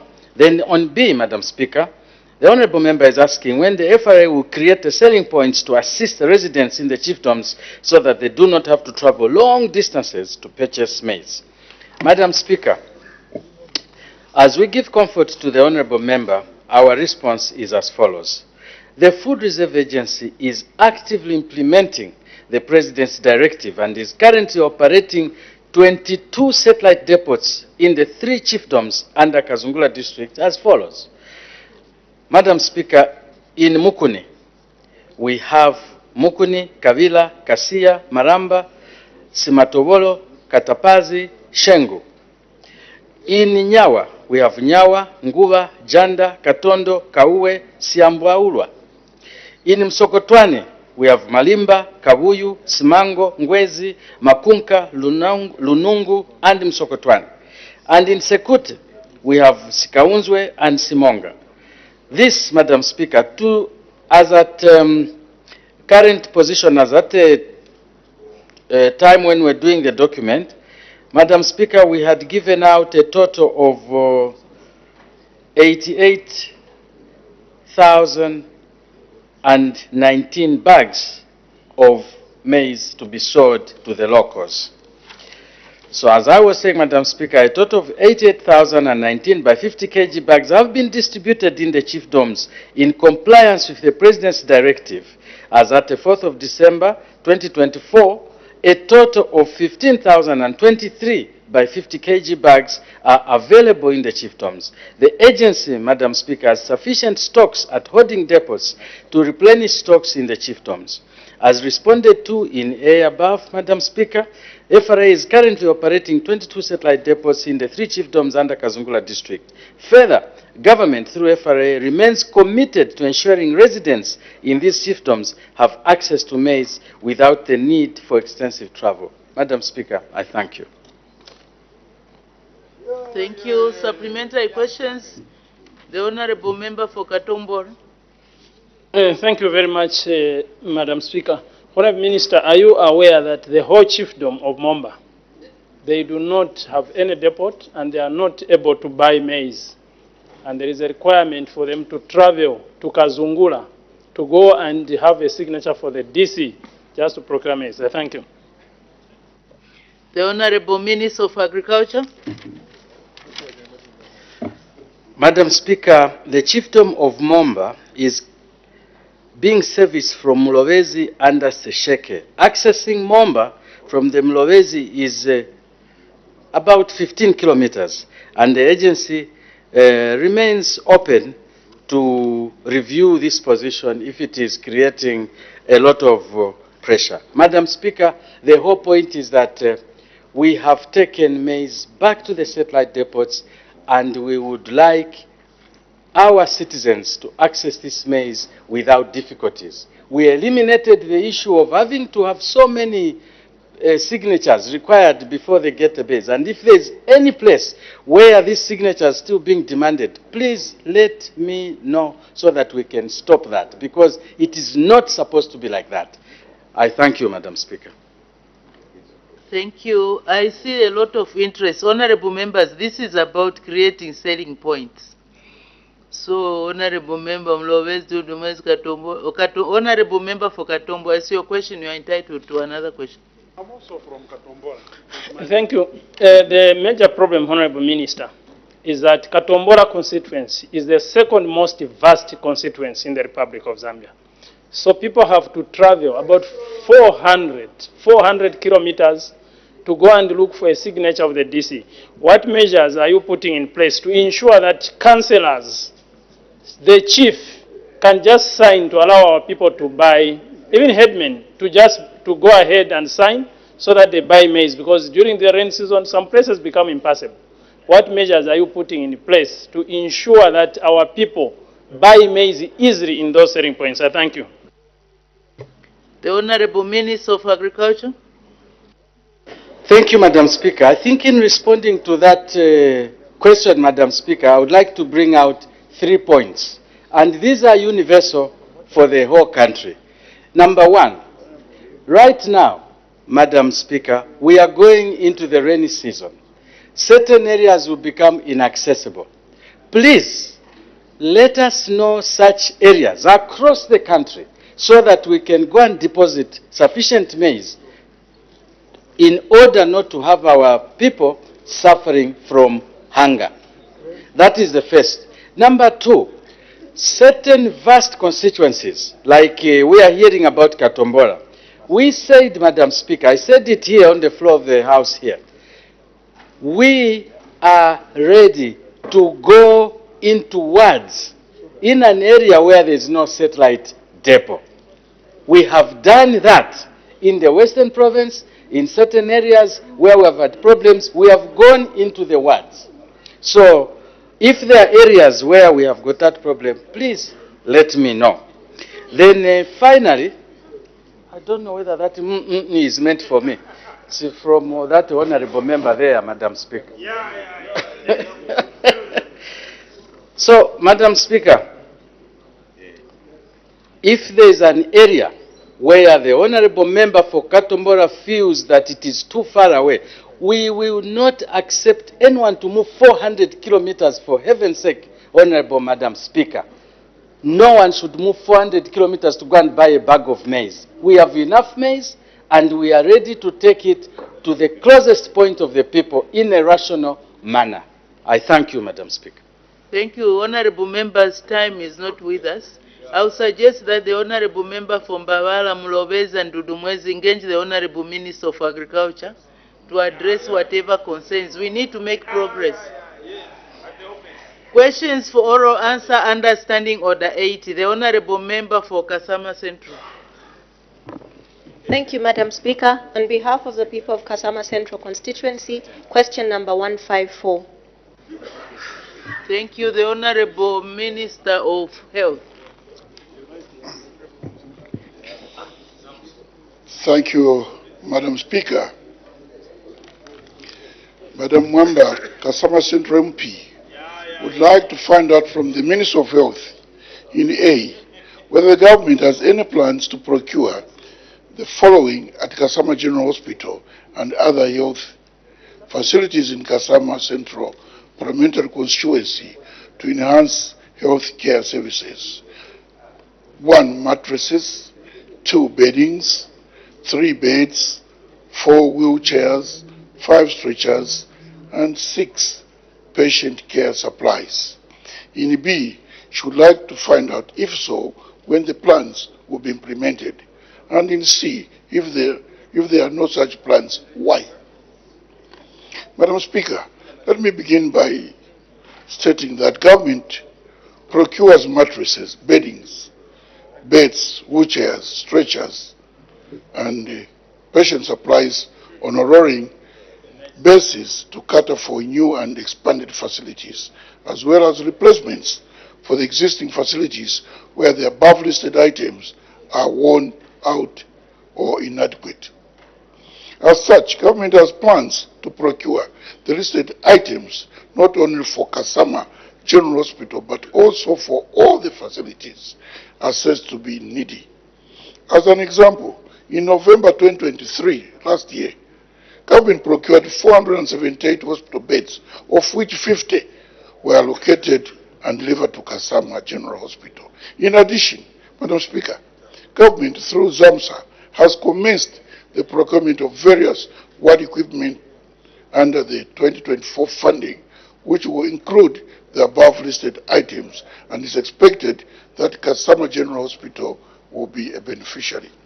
In B, it is expected that once the procurement process is complete, the equipment will be delivered and distributed to our facilities, including Kasama General Hospital, in the second quarter of 2025.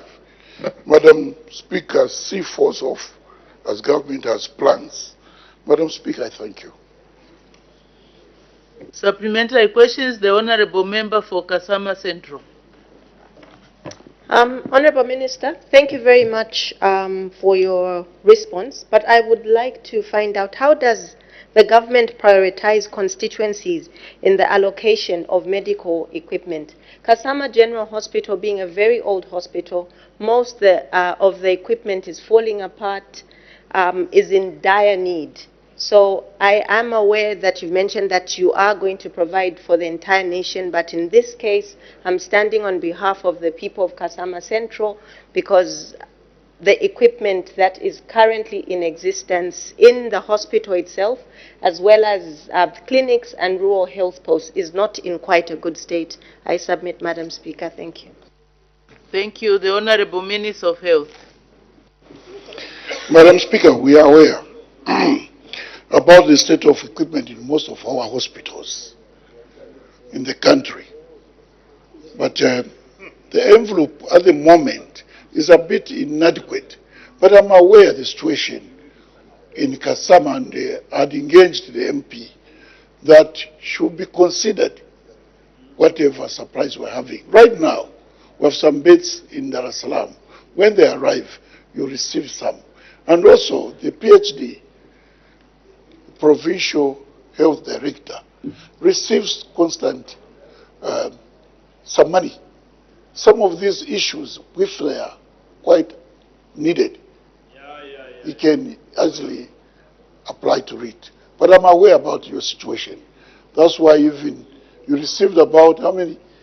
Some 12,000 plates from a donation from a colleague of mine. We are aware, and I'll be coming to Kasama very soon. We haven't forgotten about that hospital. I know about it very, very well. There are also other hospitals in the country which are quite old. Just bear with us. The situation in this country, I mean, this year has not been too good, but this government pays particular attention to health care. You'll be attended to through you, Madam Speaker. Thank you. Thank you. The Honorable Member for Kasama Central, do you have another question? Thank you, Madam Speaker, and thank you, Honorable Minister, for your response. Honorable Minister, I know we have engaged. I will keep engaging, and please, please keep Kasama General Hospital in mind, and not only the General Hospital, especially the health posts and clinics in the far-fetched areas. They are in dire need. And mostly when you look at the maternity wings, the springs are falling apart. So at times, I hate to say this, but then they have to probably perform a birth on the floor and so forth. So I stand here. I won't squeeze you any further, Honorable Minister. I know you'll look out for Kasama Central constituency. Kasama General Hospital being the referral hospital for the entire province. So please, Honorable Minister, I will continue to engage with you. I submit, Madam Speaker. Thank you. Thank you very much. So the call here is to continue engaging. The whole country needs assistance, but this particular question is in relation to Kasama Central. And I'm glad that the Honorable Minister of Health has assured the Honorable Member of Parliament that something is being done, so we can make progress. The clerk will now read the orders of the day. The Cyber Security Bill, National Assembly Bill number 29 of 2024, second reading. The Honorable Minister of Technology and Science.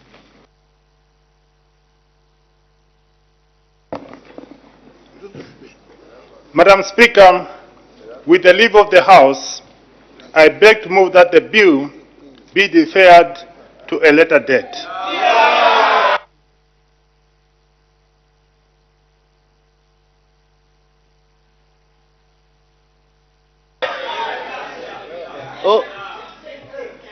Order, honorable members. Order. Order, honorable members. Can we make progress? Sometimes it pays to be a little patient. So let's wait for the processes. So leave is granted, Honorable Minister.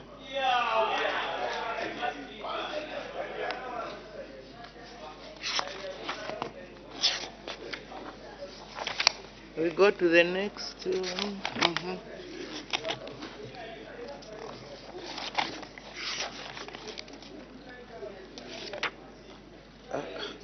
Huh? 32.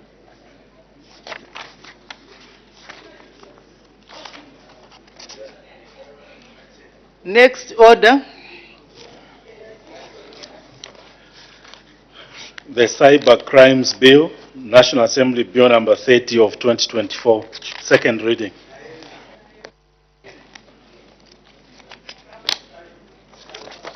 The Honorable Minister of Home Affairs and Internal Security. Madam Speaker, with the leave of the House,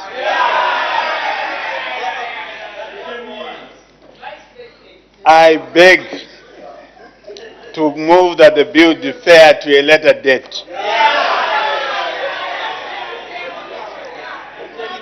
It will still be coming back. Order, honorable members. Leave, honorable minister, is granted accordingly. So the two bills are deferred. Honorable members, in view of the deferment of the two bills, I know that the honorable members on my left have submitted a petition in accordance with this Article 27(2) of the Constitution that we refer the matter to the Chief Justice to constitute a tribunal. First of all, that petition was premature because it's supposed to be submitted on the last reading. But now that the bill has been withdrawn, or has been deferred, sorry, the petition also falls off. So let's make progress. 20, 44. Next order.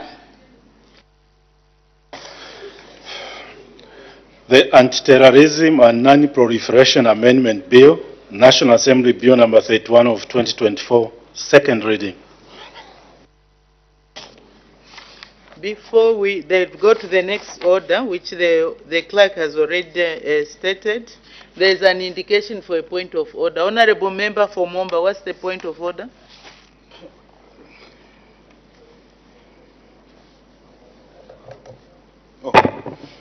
Madam Speaker, thank you very much for giving me this opportunity to raise this point of order against my young brother, the Member of Parliament for Kamfisa. And my point of order, Madam Speaker, is on our standing orders 214, number 1. Madam Speaker, when these orders were being read, and as far as I know, my brother is a Member of Parliament for under PF. But, Madam Speaker, in this House, we don't raise the symbols of our political parties. And I saw him consistently, Madam Speaker, raising the symbol of MMD. Madam Speaker, he was doing like this.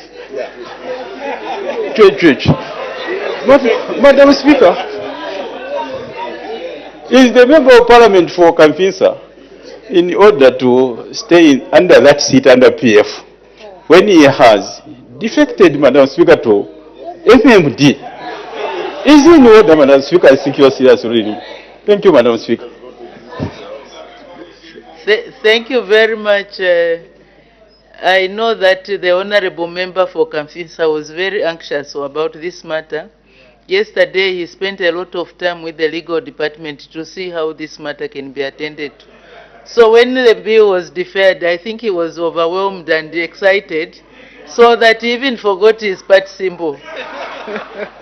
Although there is not allowed to show a party symbol, but I think we can forgive him for that. He was just excited. So let's make progress. The Honorable Minister of Home Affairs and Internal Security. Thank you, Madam Speaker. Madam Speaker, I thank you for allowing me to present a memorandum in support of the Anti-terrorism and Non-proliferation Amendment Bill 2024. Madam Speaker, Zambia enacted the Anti-terrorism Act number 21 of 2001 to criminalize acts of terrorism and their associated crimes. This act alone... Okay. Honorable Minister, I think we are going too fast. Let me first ask the question. The question is that the bill be now read a second time. Any debate? The Honorable Minister of Home Affairs and Internal Security. Thank you, Madam Speaker. Madam Speaker, it's because of those who are excited about them wanting to breach the Cyber Security Act. Madam Speaker, I thank you for allowing me to present a memorandum in support of the Anti-terrorism and Non-proliferation Amendment Bill 2024. Madam Speaker, Zambia enacted the Anti-terrorism Act number 21 of 2007 to criminalize acts of terrorism and their associated crimes. This act alone was not adequate to deal with the emerging threats. According to the United Nations and the Financial Action Task Force, a dedicated body was required to enforce the act. This body would deal with the threat of terrorism and associated crimes, such as terrorism financing. The 2007 Act was then amended by the Anti-Terrorism Amendment Act number 2 of 2015, which established the National Anti-Terrorism Center. The Anti-Terrorism Act number 21 of 2007 was repealed and replaced by the Anti-Terrorism and Non-Proliferation Act number 6 of 2018, which provided for proliferation offenses. The said act was amended by the Anti-Terrorism and Non-Proliferation Act number 6 of 2023 to respond to deficiencies identified by the mutual evaluation exercise conducted in 2018. Further, deficiencies were identified in the 2023 follow-up assessment leading to the proposed amendment. Madam Speaker, the current legislation is inadequate as the country has not criminalized terrorism financing in line with the 1999 Terrorism Financing Convention. This has cascading effects on other provisions in the Act. In addition, the definition of terrorism is so narrow that it's difficult to convict anyone for the offense of terrorism. The terrorism criminalization section of the Act used the word terrorist act instead of terrorism, which is essentially meant that terrorism itself was not criminalized. Madam Speaker, the Anti-Terrorism and Non-Proliferation Amendment Bill 2024 seeks to provide for treaty offenses against the proliferation of weapons of mass destruction as required and prescribed under the Nuclear Terrorism Convention of 2005, as well as the Convention for the Physical Protection of Nuclear Materials. This will bring about a demonstration of international treaties that Zambia has already acceded to. In addition, the bill seeks to protect Zambia from being grey-listed and placed under the enhanced follow-up process of the International Cooperation Review Group of the Financial Action Task Force. Being grey-listed will harm Zambia's reputation, investment climate, trade prospects, and international donor aid. Further, the bill provides applicable penalties for legal persons and protection of bona fide third parties in the implementation of targeted financial sanctions.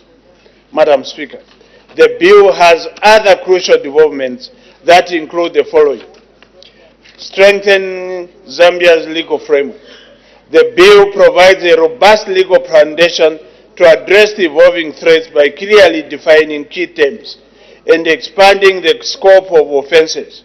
For example, it includes new provisions addressing the theft and misuse of chemical, biological, radiological, and nuclear materials. 2, enhance national security by expanding the scope of prohibited activities and enhancing penalties. The bill will deter terrorism and proliferation activities.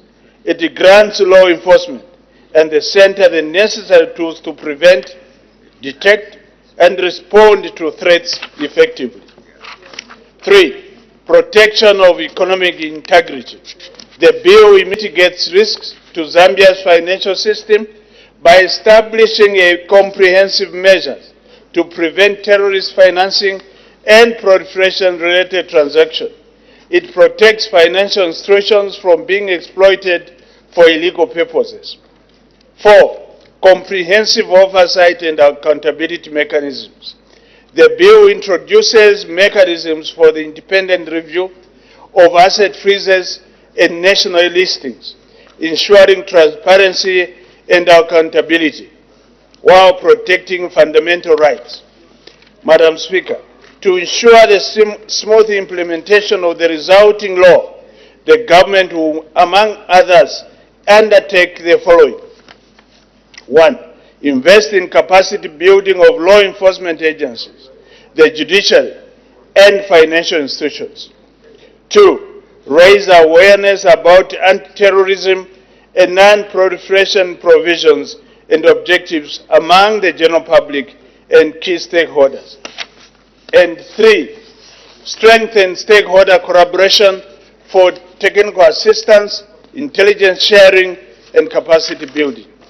Madam Speaker, the Anti-Terrorism and Non-Proliferation Amendment Bill 2024 is a critical legislative measure aimed at protecting Zambia's national security and fulfilling its international obligations. It strikes a balance between enhancing security and upholding constitutional rights. It is an instrument for safeguarding Zambia's peace, stability, and economic integrity. I therefore call upon the honorable members of this august House to support this progressive bill. I thank you, Madam Speaker. Thank you. Any further debate? The acting chairperson of the Committee on National Security and Foreign Affairs, the honorable member for Kasama Central.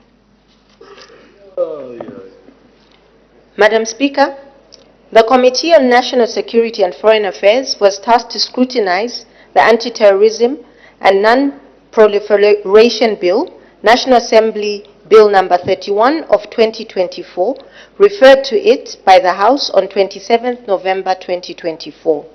The bill seeks to revise the functions of the Anti-Terrorism Center, rename the Office of the Director to Director General, and give effect to the nuclear offenses under the Convention on the Physical Protection of Nuclear Materials, among other objects. Madam Speaker, the report tabled before the House has outlined the committee's observations and recommendations, and I will therefore only speak to some of the highlights of the report. Madam Speaker, I wish to state that the stakeholders who appeared before the committee supported the bill. The committee equally supports the bill. This is in spite of the very limited time in which the committee was given to scrutinize this extremely important piece of legislation. Madam Speaker, the Anti-Terrorism Act number 21 of 2007 was replaced by the Anti-Terrorism and Non-Proliferation Act number 6 of 2018. Although the current act provides for proliferation offenses, there have been deficiencies identified through the 2023 follow-up assessments leading to the bill that is currently before this august House.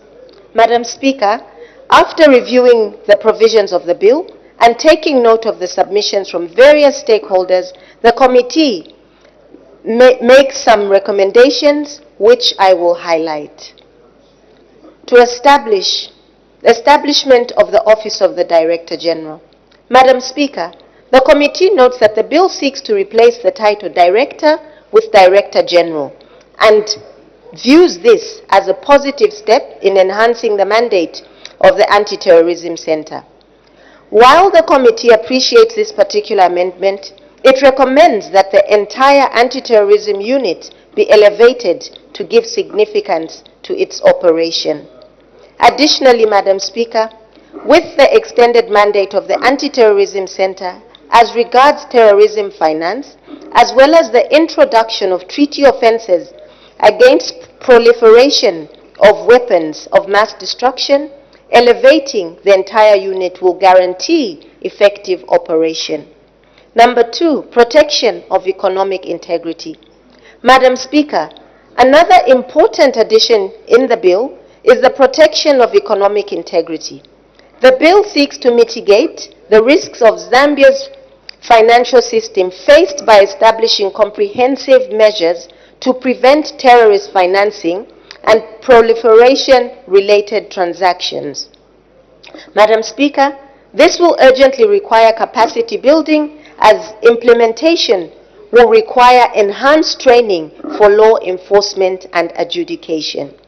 The committee has also noted that the bill has not provided a mechanism for appeal against unjust listing of properties. The bill has also not provided mechanisms for challenging such listings in a court of competent jurisdiction. In light of this, the committee recommends that the bill should provide for appeal mechanisms and a duration in which such appeal should be heard, as required under Article 18 of the Constitution of Zambia, which guarantees right to fair trial and right to defend oneself. Madam Speaker, on the strength of the above stated reasons, the committee fully supports the bill and urges the House to support the recommendations made. As I end, Madam Speaker, may I thank your office and the Clerk of the National Assembly for the unwavering technical support and services rendered to the committee during its meeting. I also wish to thank all the members of the committee for their unwavering support. Madam Speaker, I thank you. Thank you very much. The Honorable Member for Shiwangando.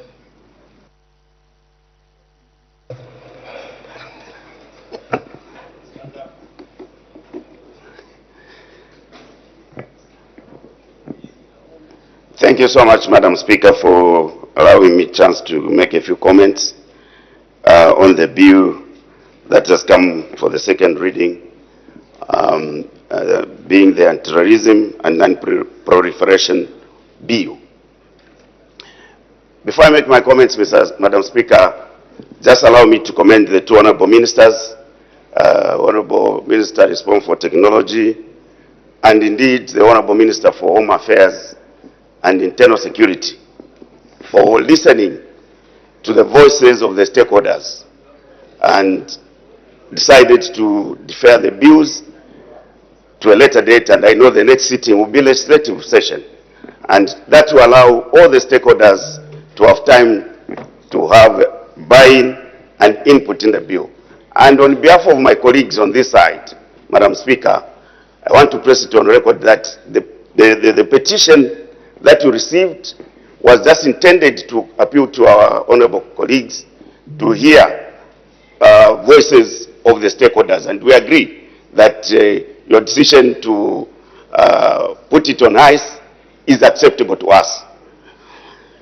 Madam Speaker, this bill is non-controversial and it's time-bound. I would have been the first one to question why the bill is coming back just after a year of being here for some amendments. But I also do appreciate that the institution which implements this bill is bound to certain international obligations, and the assessment of this country is done periodically, and some of the recommendations that are made have to be aligned to the pieces of legislation. And therefore, order. Apologies, Honorable Member for Shiwangando. As the time is 16:40 hours, I suspend business for 20 minutes for a health break.